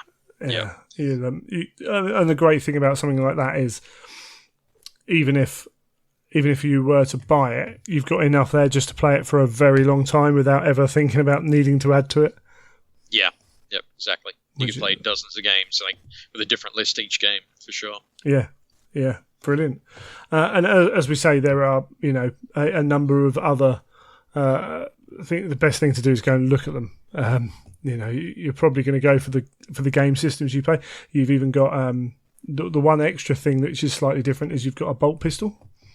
Oh yeah, yep. In the in the single miniatures section, we have a bolt pistol that was designed and 3D printed by, I think it's RMC Gaming. RMC Gaming, yeah, and painted by 40K Showcase Studios. Yeah, which is Alexander Good. All right, cool. So he donated this as well. Yeah, so that's something a bit different that might stand out as well. So you've got, as I say, a chance to own a fantastic looking model, individual model. A chance to own a piece by some of the best painters. Doing this kind of thing, plus a whole army, or a smaller force of other things, or what have you. And while you're doing all that, you can give money to charity as well. And the good thing is, so when are these announced? They announced at Nova itself? Yep. So the prizes. So the raffles run until September 2nd, which is a Sunday at noon Eastern Summer Time. So I think for the UK that's going to be 5 p.m. On the 2nd of September. Right. That afternoon, we'll be doing all the randomizing and the drawing, and we announced them at Nova that evening at the award ceremony, and also we'll be sending out emails to the winners and posting it on our social media pages and that kind of thing. Excellent. Excuse me. And the key to this is you don't have to be present to win it. Yeah, exactly. All of the tickets are either $2 or $5, depending on the particular item. We do have a minimum of a $10 purchase on the website, and that's because once purchases go below $10, the PayPal fees increase for us. Absolutely. So our goal, I mentioned before, sort of where our target goal is for the charities that we donate to. Our goal as a charity is for every dollar that we receive from a raffle ticket, 95 cents goes to that charity. 3 cents covers the PayPal fees, and 2 cents covers shipping. So that's sort of how we operate. So that's why we've got that $10 sort of minimum in there. But it's, as you can see, it's pretty easy to select more than $10 worth of tickets. Big time. It's dangerous. Yeah, absolutely. Yep. And I think anyone who sat and thought for a second would understand that that's very reasonable. So anyone who listens to the Independent Characters will know Adan's won 2 years running, different armies. So it does happen. It can be funny with these things sometimes. We know that they do happen, but sometimes you never hear about winners, things like that. But it's there. It's you can be halfway across the country, you can be around the world, and you will have an army turn up. Yeah, exactly. We've shipped to Australia, we've shipped to Japan, we've shipped to the UK plenty of times. We've shipped to Europe, and all across the US and so on. But one of the things that we didn't mention, one of the raffles we didn't mention, I'm not sure if you saw it on there, but is the one of my favorites, really. It's the Warlord Titan. Right. Yes. I forgot about that one. Yeah, it's a big one. It's the elephant in the room. But I mean, the $5 ticket for it's a £1,250 model without anything done to it. So unassembled, unwashed, everything else, not a lick of paint on it. So I mean, and it looks fantastic as well. Or it's $5 for a ticket for the fully assembled, fully painted Legio Furion Warlord. Yeah, it's a cracking job been done on that. Who's it? John Stenning? John Steining. Yeah, Steining. John Steining. John's been painting. I've been doing charity painting with John since 2010, I think, and he's always incredibly generous with his time and his abilities, and he spent the last 5 or 6 years really focused on upping his sort of vehicle painting skills. Sure. And I think this is anybody who looks at the Warlord Titan will realize that he's definitely nailed it. Oh, it looks fantastic. And as I say, it's $5 is I mean, you buy a ticket, you take your chance, don't you? It's and at the end of the day, I mean, the beautiful thing about things like this is you're not losing. You treat it as a donation, and there's a chance you win something. Exactly. I think it's really important, and I know you guys will talk to your painters and appreciate what they've done. The people who donate their time, their money in these models aren't cheap. Some of these. And the collection of what you've got there, I dread to think how much that is in value just to buy it new. But there's a huge amount of money being put in up front by wonderful people doing things, which we can benefit off by spending $10. It's crazy when you think about it. It is incredibly crazy. One of the things that I did want to mention, I'm as part of being part of the Nova Open Charitable Foundation board, I'm not actually allowed to buy any raffle tickets for any of the raffles. Of course, we want to avoid the appearance of impropriety. Absolutely. So last year, there's an organisation in the UK called Poppy's Angels. This small group of again really dedicated and awesome people, and I noticed that they were doing a raffle for a Reaver Titan. That was painted by Tommy Soul. Right. Oh, wow. Cool.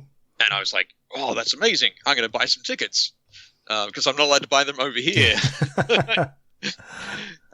So, I bought 20 or 30 pounds worth of tickets. And about 6 weeks later, I got an email saying, hey, are you Dave Taylor? Are you the guy who bought some tickets for this? And I was like, yeah, I did.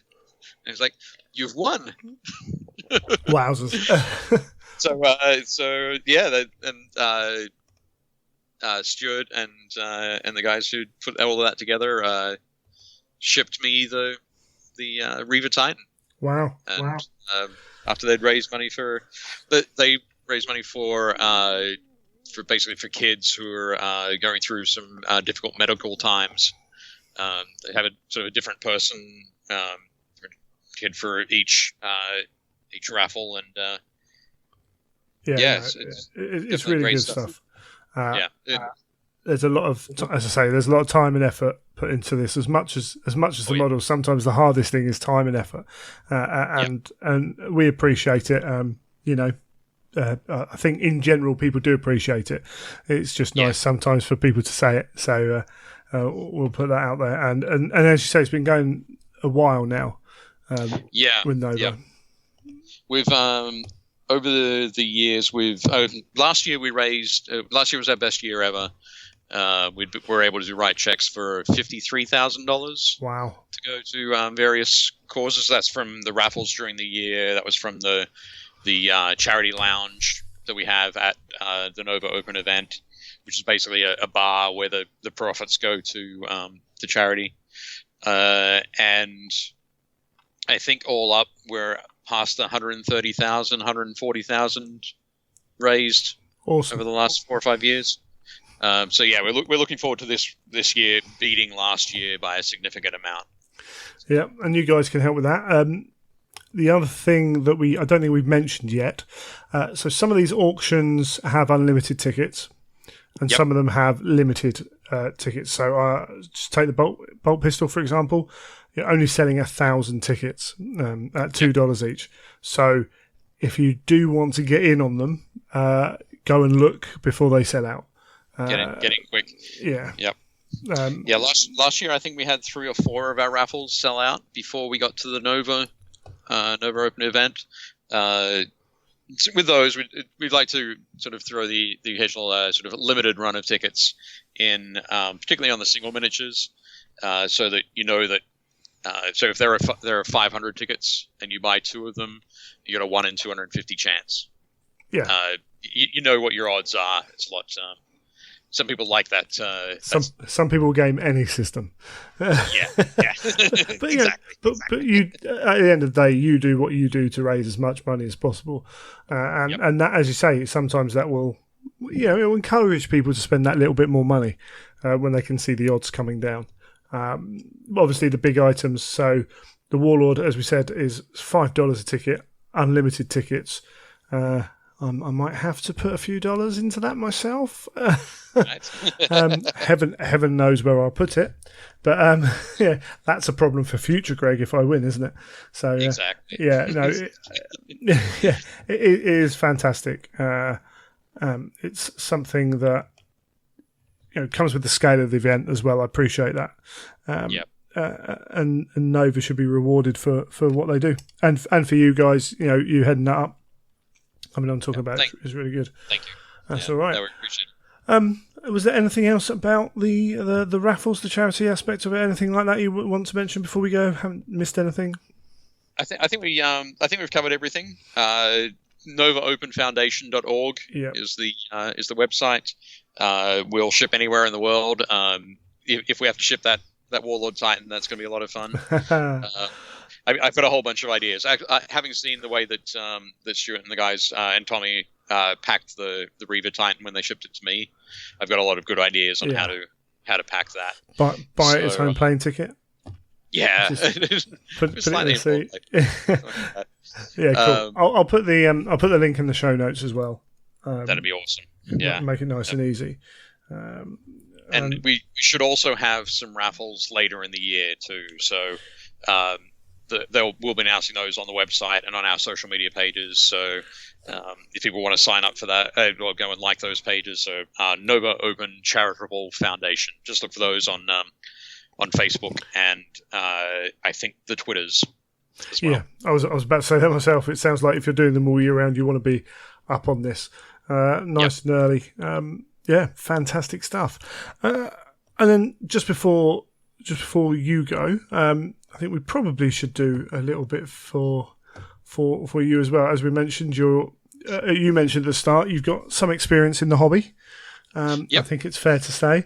And you've run your own Kickstarter. Successful, very successful Kickstarter. Yeah, earlier this year I had ran a Kickstarter for hoping to fund a little book that sort of talks about. I like to describe it as like project management for toy soldiers. Sure. So, as I said, I've painted a lot of miniatures. I've painted a lot of armies over the years, and I've had a lot of success in completing a lot of armies. So I wanted to write a book that talked about my thoughts and my philosophies, talked about or brought in some other thoughts and philosophies and possibilities from other people who paint a lot of armies, and sort of present that as here's a new toolbox for anybody to look at, dig around in, and find some ideas that might help them through their next project. So the aim is to help people complete more of their armies on a more regular basis. Awesome. So and this is pictures of armies that people have probably seen as well in various places, which is always a bit of fun. Is it a coffee table style book? It's going to have a lot of basically the front part of the book, the front third covers the text, covers the thoughts and the approaches that I take, and then the rest of the book is different projects that I've worked on, and I've got a different. They're almost like a case study. So I might focus on the inspiration for a particular project, or my motivation for completing a particularly large project, or planning. How did I plan my way through painting 150 models for an army? That kind of approach.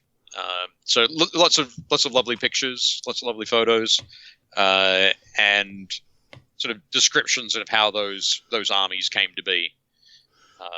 It's something that top end model painting has had its share of these kind of books and things like that, and army painting hasn't actually had that much kind of media in that respect comparatively. We on our podcast, Neil, my co-host, obviously is Slayer Sword winner, so he's always looking at that kind of thing. I'm looking at just getting stuff on the table, right? But with having like that approach to a whole army is something that a lot of people, my quest is always kind of to get quicker, to paint more models quicker, and that's all an aspect of it, isn't it? Yeah, exactly. It's looking at the different ways that you can do it, and a lot of it is sort of psychological tricks. How do you keep yourself focused? How do you keep yourself distracted from the things that want to stop you from painting? and how do you sort of focus and sort of knuckle down? So, I looked at it and it was like there's a lot of fantastic content out there for people who want to learn how to paint better, or even sort of get to sort of a tabletop level. So doing a painting book wasn't really going to do it for me. So I wanted to do this approach to painting, approach to painting armies, as a different topic that we haven't really seen before. Excellent stuff. So where's the best place to find out about that now? Okay, so the book is called Armies and Legions and Hordes. So you could go to Kickstarter to check out the campaign. So when you're on Kickstarter, just type in Armies and Legions and Hordes. At the moment, actually, for about 1 week left, I have the Pledge Manager open. So if folks check out the Kickstarter and they're interested in it, they can pop over and pre-order from the Pledge Manager. Otherwise, I'm really hoping that I can get the book into some form of distribution into hobby stores sort of later in the year, after it ships out to backers. But failing that, there should be some smaller online sort of venues for purchasing it, or there will always be the digital version. But personally, I want to have the printed version in my hand that I can flick through and smell the pages and that kind of thing. We are always those type of people. Yeah, yep. It's that collector's thing. Isn't it? Yeah, don't. Yeah, and that's why we end up. Yeah, no room in the house because we have collected everything. It never changes. Exactly. Yeah. Awesome. Well, thank you for coming on. It's been an absolute pleasure. And I will endeavour to try and catch up with you. Maybe at Adepticon would be my next trip over your way. Oh, awesome! Yeah, definitely. I'll be there. I'm not sure at all what I'll be doing there. I'm sure you'll be busy. Yeah. And Nova itself is something to say. Something I've looked at. I know people who've gone who've only got good things to say about it.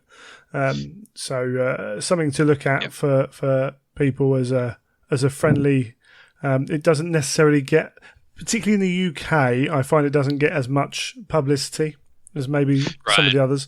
And that's just the nature of things. Some things work out that way, but it doesn't have the glitz and allure of Las Vegas attached to it.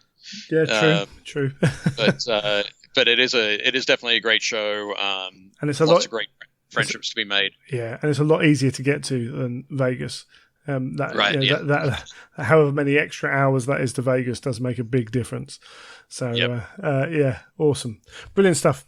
Great to hear from you. We might even get you back on one day.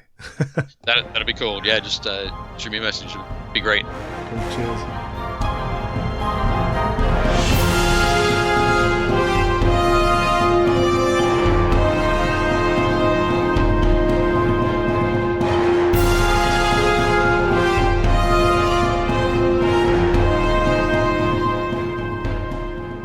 Okay, so we've had a little bit of feedback. We had, in fact, Mr. Rob Ing went and did a little bit of market research for us. And something people have talked about is when we talk about painting, to go a little bit more in depth with techniques and things like that. So we're actually working on doing that. I haven't had a lot of time to sit down and work through it. But Neil, you're going to talk to us a little bit about painting faces? Yes, yeah. We tried to come up, we had a brief chat, didn't we, about what's a good thing to cover and stuff. And I said that obviously I'm not, a teacher, so I'm not very good at sort of relaying sometimes. And it's difficult when you do something a lot. It's hard to sometimes then I find that you say, well, I just do this. And people go, but we don't know how you get to doing that sort of thing. So I thought faces might be a good place to start because they can be quite tricky.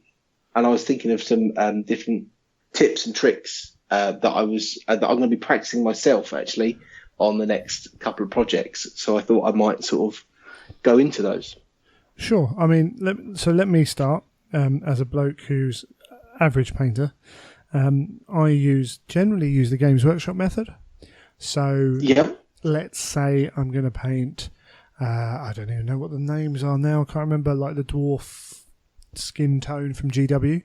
I'll paint that on 2 thin coats, and then I'll wash it down with maybe like a flesh shade, and then I'll go back over the larger, flatter parts of the skin, and then I'll pick maybe 2 more colours to highlight. Obviously, picking out the forehead, the ridge of the eyes, the nose, and the cheeks. Quite often have a little bit of a raise there. Obviously, leaving the darker skin tones under it, and that's my really simple method of doing it.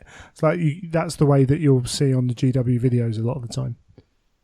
Yeah, and I think it depends on what you want to take out of it, and there's definitely a case for keeping things quick, simple, and easy, and using the colours that are pre-mixed for you in effect. And I think that's one of the things. The first point I would probably make is that when you're painting, when I've found when I've painted, it's sometimes very easy to go off the spectrum a bit and end up maybe mixing too many different colours in and overcomplicating the face colours. And I found recently that when I actually then broke down, rather than trying to add in lots of colours, trying to minimise the number of colours I'd use, say, for the skin tone. So maybe Cadian flesh tone, even then using Flayed One Flesh and what's the really light one? I can never remember the name of Pallid Witch Flesh. as the sort of the top highlight, that sort of gave you a very nice, even sort of colours going up. But then using, obviously, the washes to darken it down, glazing colours in certain areas to then add that element of colour without trying to mix it in, per se. I found that if you try and keep the skin tone relatively simple and then add colours in by glazing and doing other bits and pieces, it sort of adds that colour in that you maybe want to bring in without trying to mix that colour in, which sometimes it's very hard to get the balance just right, and it can end up going too far one way, and then you end up maybe really overdoing that colour, and it doesn't look like skin anymore. And I think that's the trick. Yes, it's trying to replicate that natural look is the tricky bit.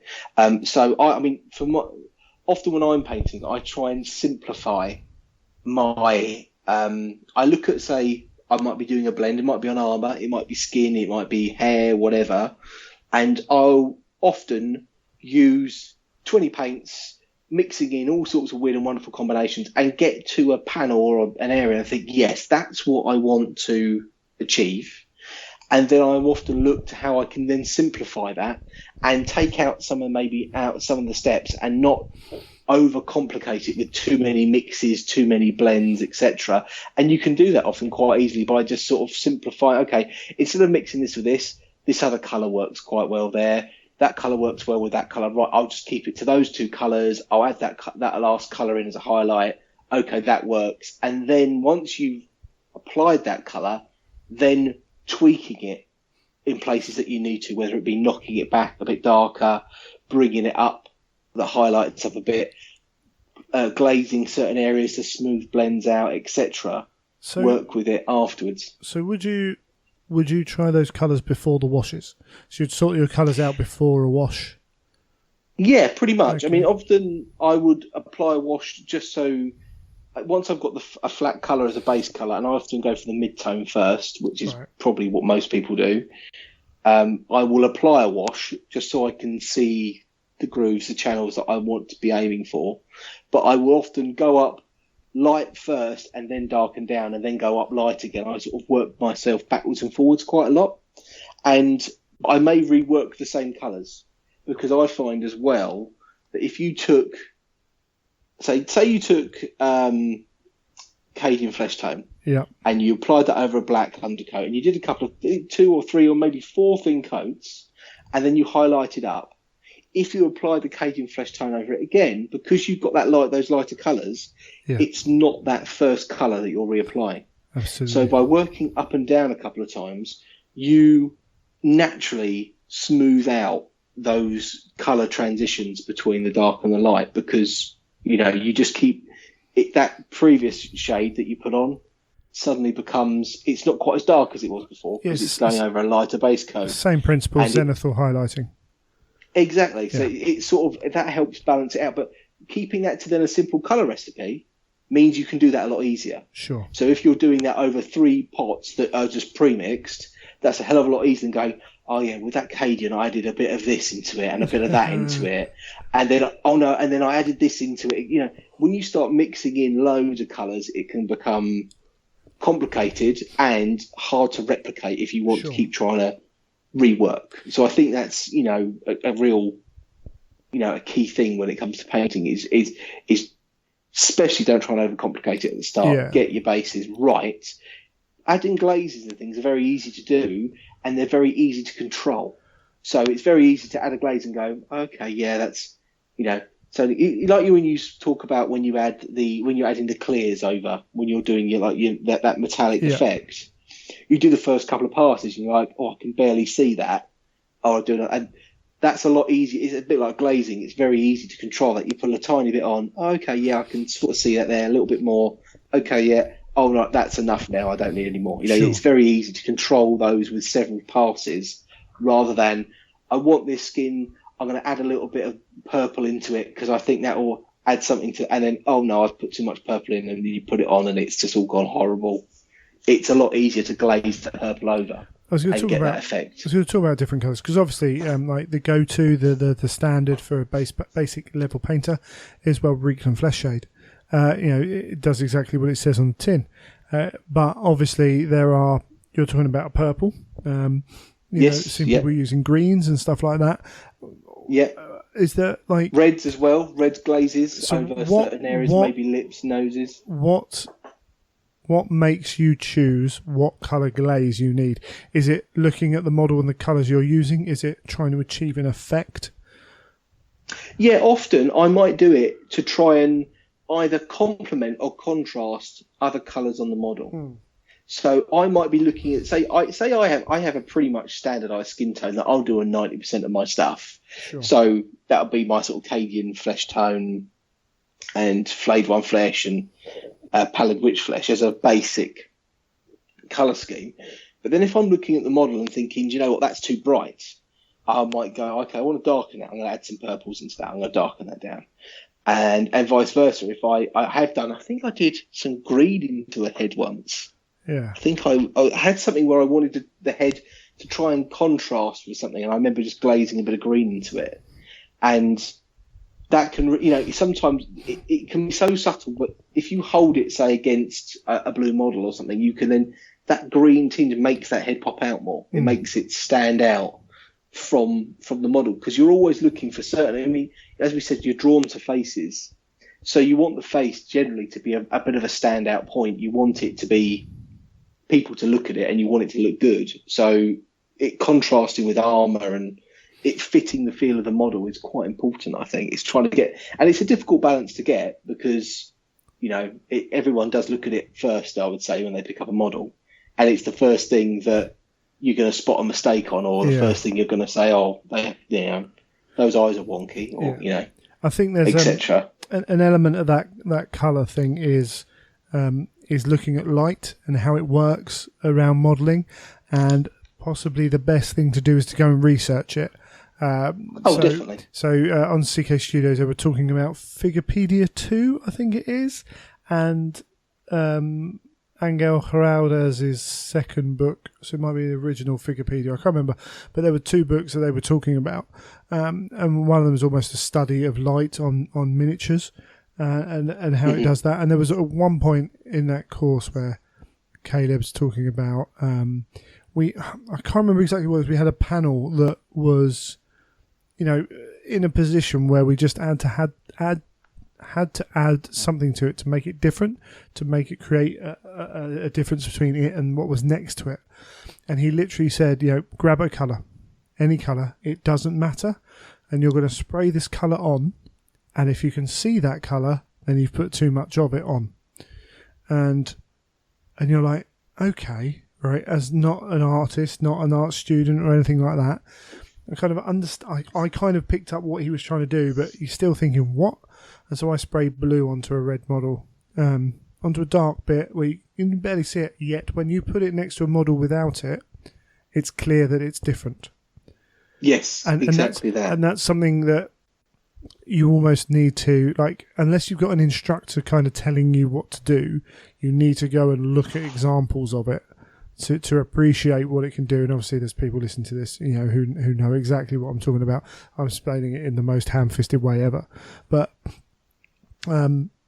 elements of what you're talking about with the faces there is how light works and how colours interact. And the one thing about miniature painting is you can't be realistic, because it breaks your immersion into that model. What you have to do is you have to paint in a way which makes your eye think it's realistic.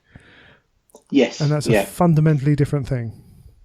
And as well, it's very difficult because, if you're painting a 2D painting, like, a big oil painting or something like that, you can use a light source that's coming from one point that shows everything in a particular way, because you're always viewing it from that one perspective. Yeah. But then with a 3D model, when you're spinning it, turning it, picking it up, putting it down, that is very then tricky to get that to work when you've got light. You go, okay, the light's coming from this point, because you're always picking it up and you might be looking at it from down below, and you might be spinning it around. So then it becomes very hard to sort of create that effect. You have to suspend a bit of reality when you are doing these things.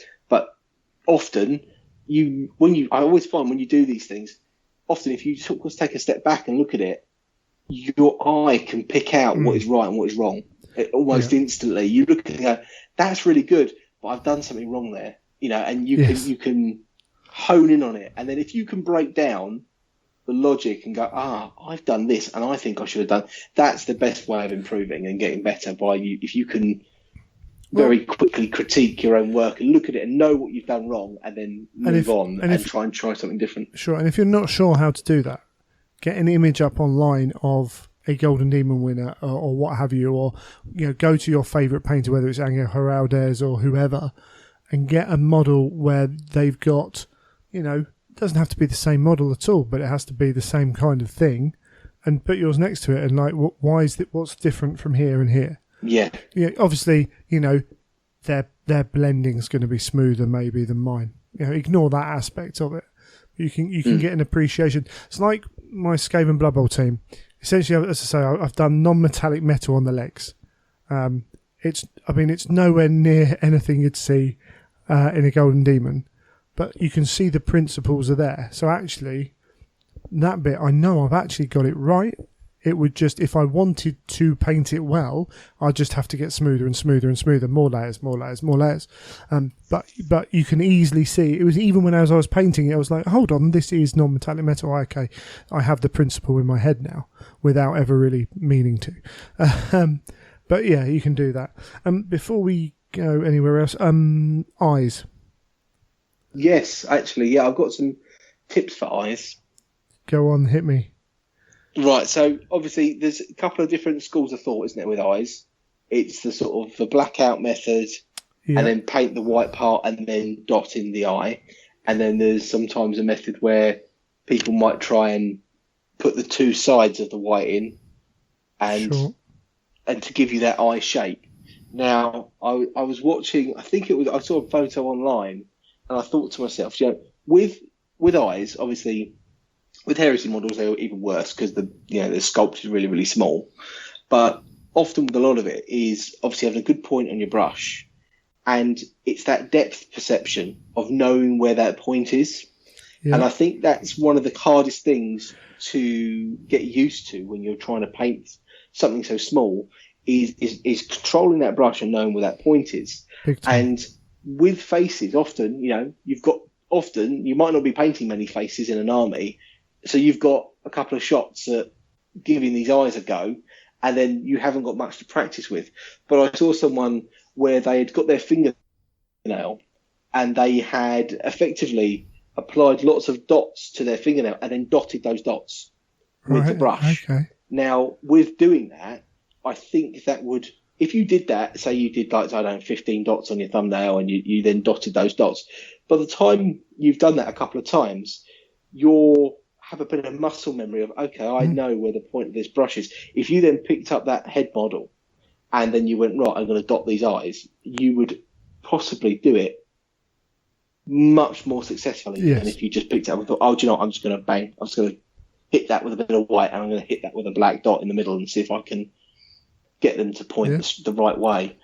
So there's something I'm going to be practicing out more to see if it works.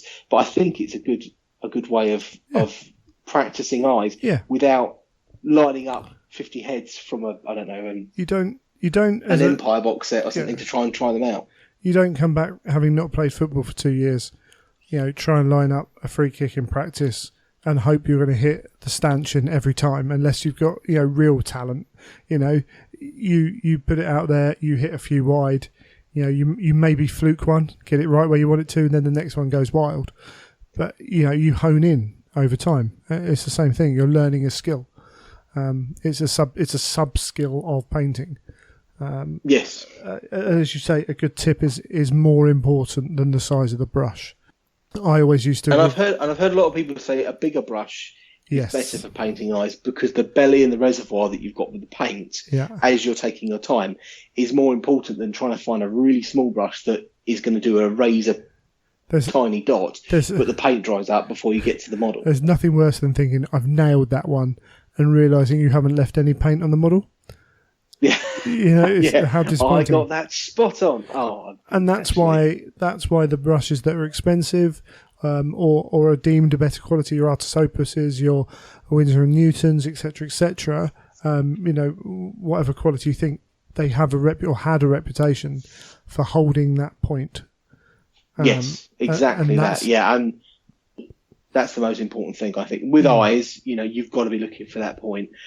I find with blending and things, I personally think a brush that has got not a very good point on it is a better blending brush. Right. Almost like a rounded end, because a point is going to give you a stripy line. Sure. Yeah. And you sometimes want to be a nice, soft, gentle, sort of over an area if you're trying to blend it and trying to create the subtle layers that are going to show this transition.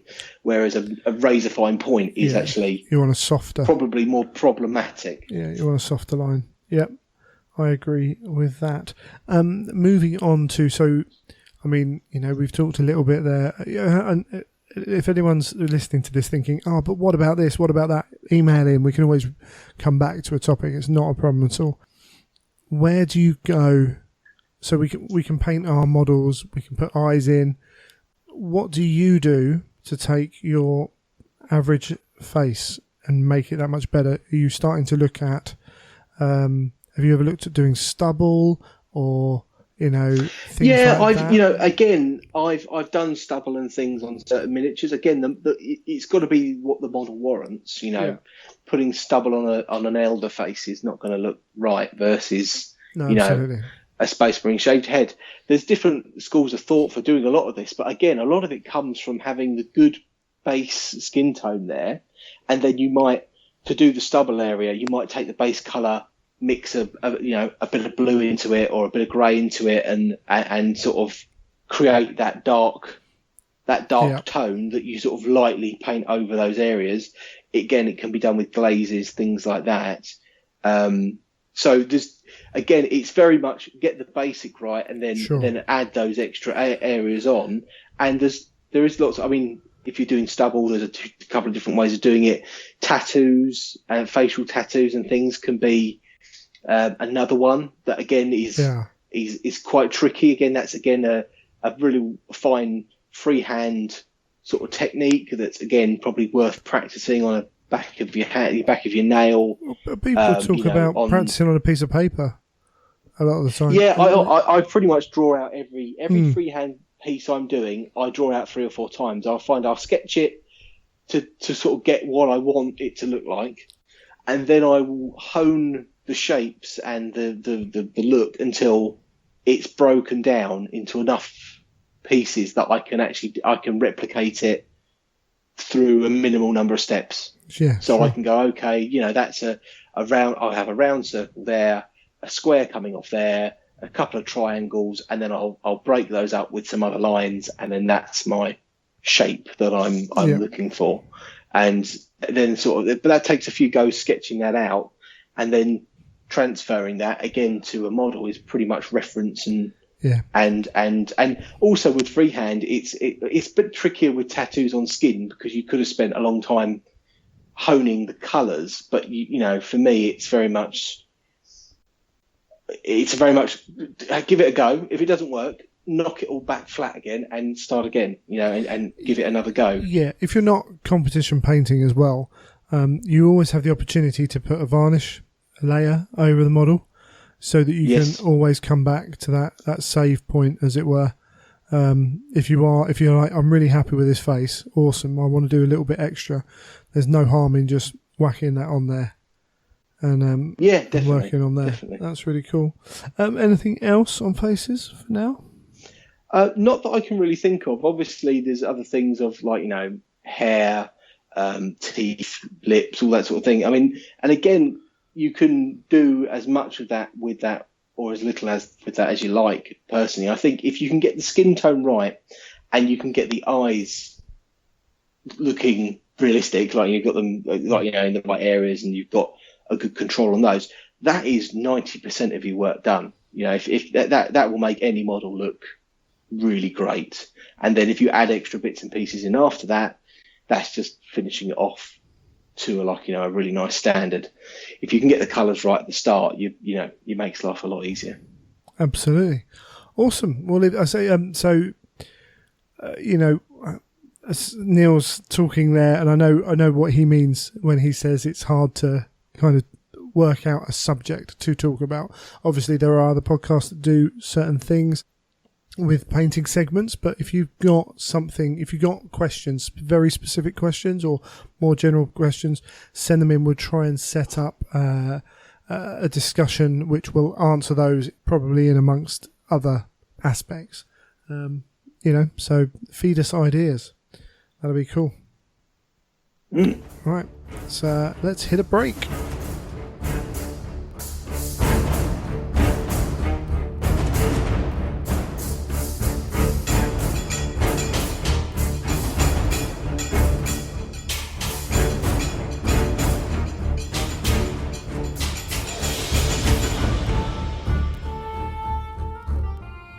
Well, we're almost at the end of the show.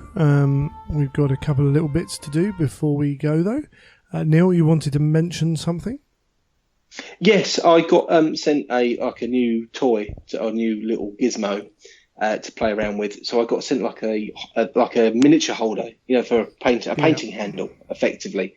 So a lot of people will know the GW painting handle, which I think is all back in stock now, if I'm right. I remember seeing they were a load of I've seen a load of things saying that they're back.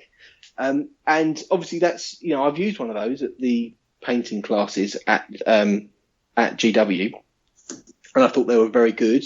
And the only downside, as we discussed previously, was, having to have the model on its base and then clamping it into its base, etc.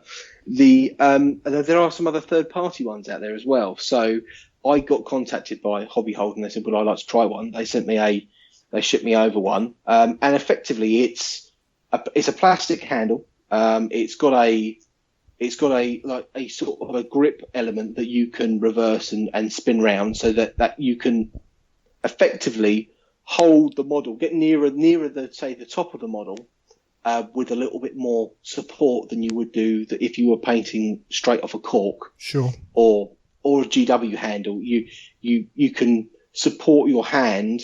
Right.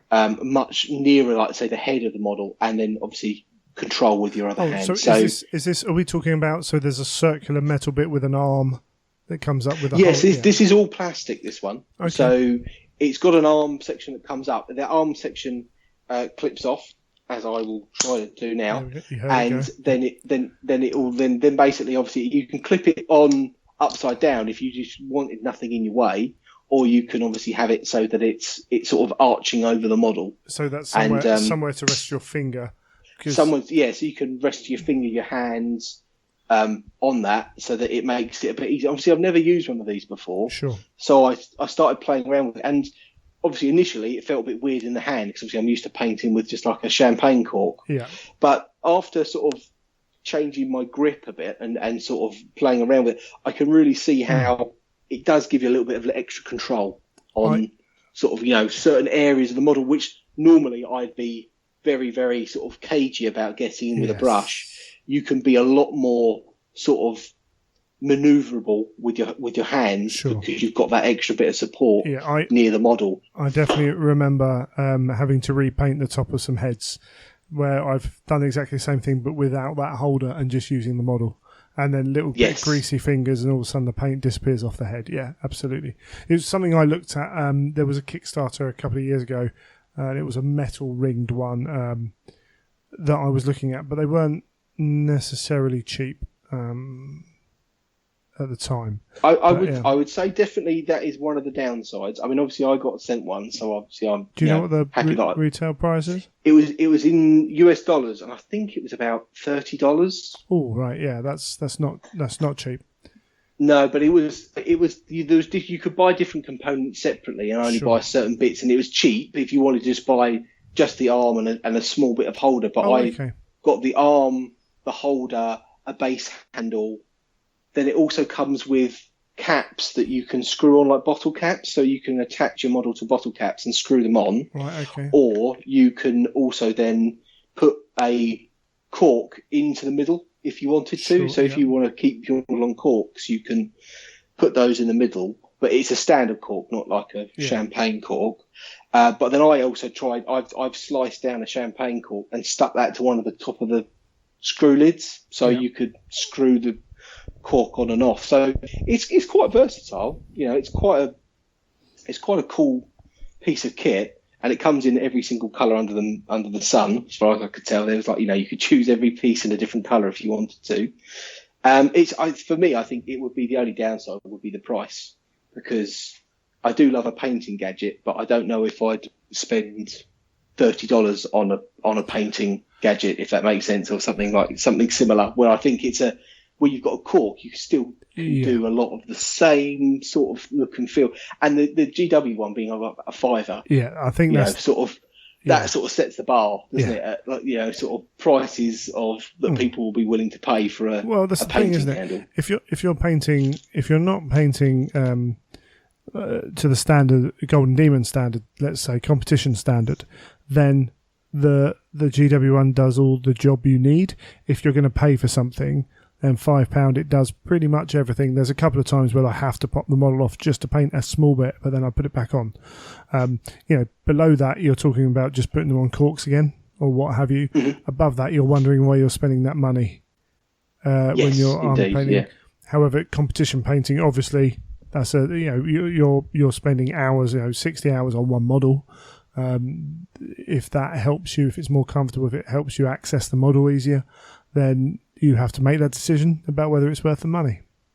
And you're not going to buy loads of these, are you? If you're doing it that way. No, I mean that is one of the benefits. I think if you bought it, I couldn't see you needing to replace it, or it's quite a sturdy little bit of kit. It's not something you're going to go every 6 months. Oh, I need a new holder. Okay. You might want 2 or 3 of them if you had a big project to do, but that's certainly needed because you can take the models on and off very easily. Yeah. So.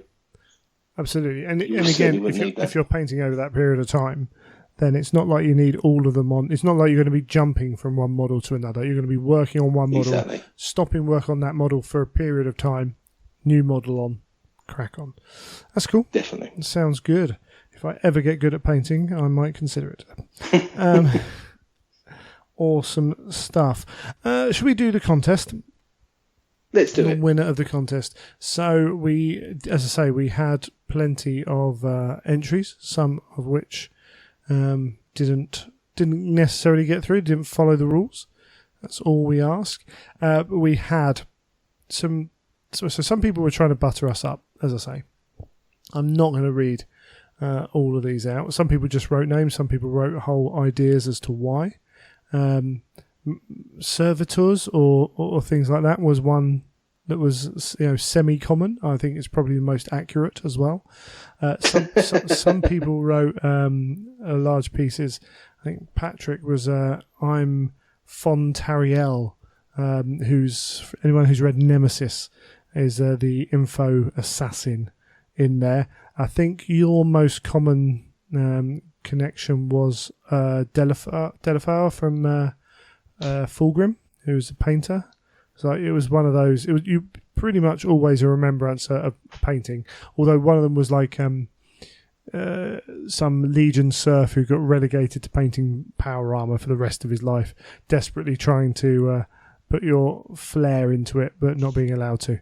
And there were a few Emperor's Children ones as well. Just because of the perfection of what you were doing. I had a few Malcadors, and I can't even remember who the other one was now, but a few kind of like basically trying to organise you, I think, as much as anyone else on this podcast, and having little ties in and stuff like that. Quite a few Space Wolf ones, which again I think was an attempt to kind of win favour, shall we say. You had a few Fulgrims as well, but it was quite I like interesting. the sound of all of mine, to be fair. Yeah, there's another Malcador, Niels Perturabo, the Artisan. Where are we? It was, let me have a little look at a couple more because they were quite funny ones. Yeah, Blood Angels for you, an Expedition Officer for me, that was quite a funny little one. But again, Space Wolves for me. There was plenty of that. Not so original. Garrow was one. It was quite interesting. Who was this? Danny. Danny thought really hard about it. Some people were worried they would offend me because they basically went off the fact that I have a shaved head and was not a small chap. So, but you have to work harder to offend me than that. And a few world eaters, word bearers connections as well, spreading the imperial truth and all like that. I mean, the worst ones are the ones that describe me as Dawn. I'm like, just that's a real backhanded compliment, that, isn't it? You're a Primarch, but you're a really annoying Primarch. Yeah, who wants to be that guy? I mean, come on. I suppose it could be worse. It could be the Lion, but yeah. There were a few who picked you as my lackey, so it was like I'm Cor Farron and you're Erebus, But it is cool. So we're going to pick one at random, as we said from that. Thank you very much. I'm not going to mention a few there, but I'm not going to go through them all because that would get tedious. But we're going to have to generate a random number. Okay, Neil, so hit me with a number between 1 and 77. Right, the random number has generated as number 74. Okay, that's all right. I can work from the bottom. Mr. Paul Davies, you have won. So I will read his out. So he put me down as Malcador the Sigillite, and he actually wrote a bit. It's like, my first thought was for Space Wolves, but it seemed a bit cliche. Well played, sir. Well played. But yeah, basically it's me planning and stuff, which is maybe a little bit hopeful for what I actually do. But although it does says I plan to keep forward going no matter what. So yeah, fair enough. And Neil Erebus, he initially went for all the painting remembrances, particularly from Fulgrim, but again, seemed a bit obvious. So described you as the voice in the background, trying to move the show in new directions and turn it to the dark side, painty side. So, yeah, that's all. Is that right? When we really all know he's just a middleman and a bit of comic relief on the side. So, actually, I think that's a deserving winner. Just described you as comic relief. That's all right. I don't mind a bit of comic relief. Exactly. So, Paul, please get in contact with me when you heard this and we can sort out sending you your prize. We're a pretty good one as well. So, that's awesome. Okay, so we'll move forwards, close the show out. As we said in the painting segment, if you've got any ideas, please send them in. Let us know what they are. If you've got a specific thing you're struggling with, maybe it could be that might be a better way of handling that segment, and might help Neil learn his tutory kind of stuff. But if you have got any feedback about the show at all, please feel free to send it in to greg@theimperialtruth.com, or I'm Neil at theimperialtruth.com. And then you can also catch us on Facebook, the Facebook groups. Just search for the Imperial Truth. On Twitter, Imperial_Truth, and I'm at Child of Fang, and I'm Child of Fang on Instagram as well. And Neil is. I'm at Neil Paints, and I'm that on Instagram, Twitter, and Facebook. Indeedy doodly. As I say, we've got some cool stuff coming up with Adeptus Titanicus, and we're going to be all over that moving forwards, and starting to plan a few bits, hopefully for the 100 as well, because that's coming up. So thank you all. Part episode. Indeed, something like that. Anyway, so yeah. So thank you all for being with us for 95, and hopefully you'll stay to 100. But I think. It's asking a lot. Yeah. If you do, if you do enjoy the show, feel free to leave reviews on iTunes or wherever you listen to the show, and you can also join the Patreon. When we do contests like that, Patreon members do get some free entries into that kind of thing, and other little bits and pieces, Patreon only contests as well every now and then. And the Patreon guys, the guys who really support. So I've actually recorded this show on my old microphone, but I have a new microphone sat in front of me. Unfortunately, I was getting a little bit of noise on that I need to work out how to stop. But it's a good piece of kit, so that's really cool. I've also got a microphone to send to Neil's, hopefully improve that, and hopefully we'll get his computer up and running as well. But things like the trip up to Nottingham, unfortunately I didn't have much to report on this time, but it really does help support that. So if you are interested in supporting the show, and I will make it clear, so the Patreon is actually for all the podcasts I produce. However, we only charge people now once a month. So if you enter Patreon at $1, then you will be charged $1 a month, no matter how many shows come out in that month. I'm not in it to fleece people or anything like that. It's completely up to you how much you 25-minute shows. Yeah, exactly. Yeah, too right. But some people do that kind of thing, and you can even protect it. Well, in fact, because it's once a month, I don't even have the option of charging for that. So, so we like to do that way, and a big thank you just for listening as well. Because without people listening, eventually I would probably stop talking. Maybe, you never know. We can only hope one day. Indeedly, dude. So okay, I think we're done there, Neil. Unless you've got anything else you want to add? No, nothing else from me. Wonderful stuff. Thank you for listening. You have been listening to Imperial Trip.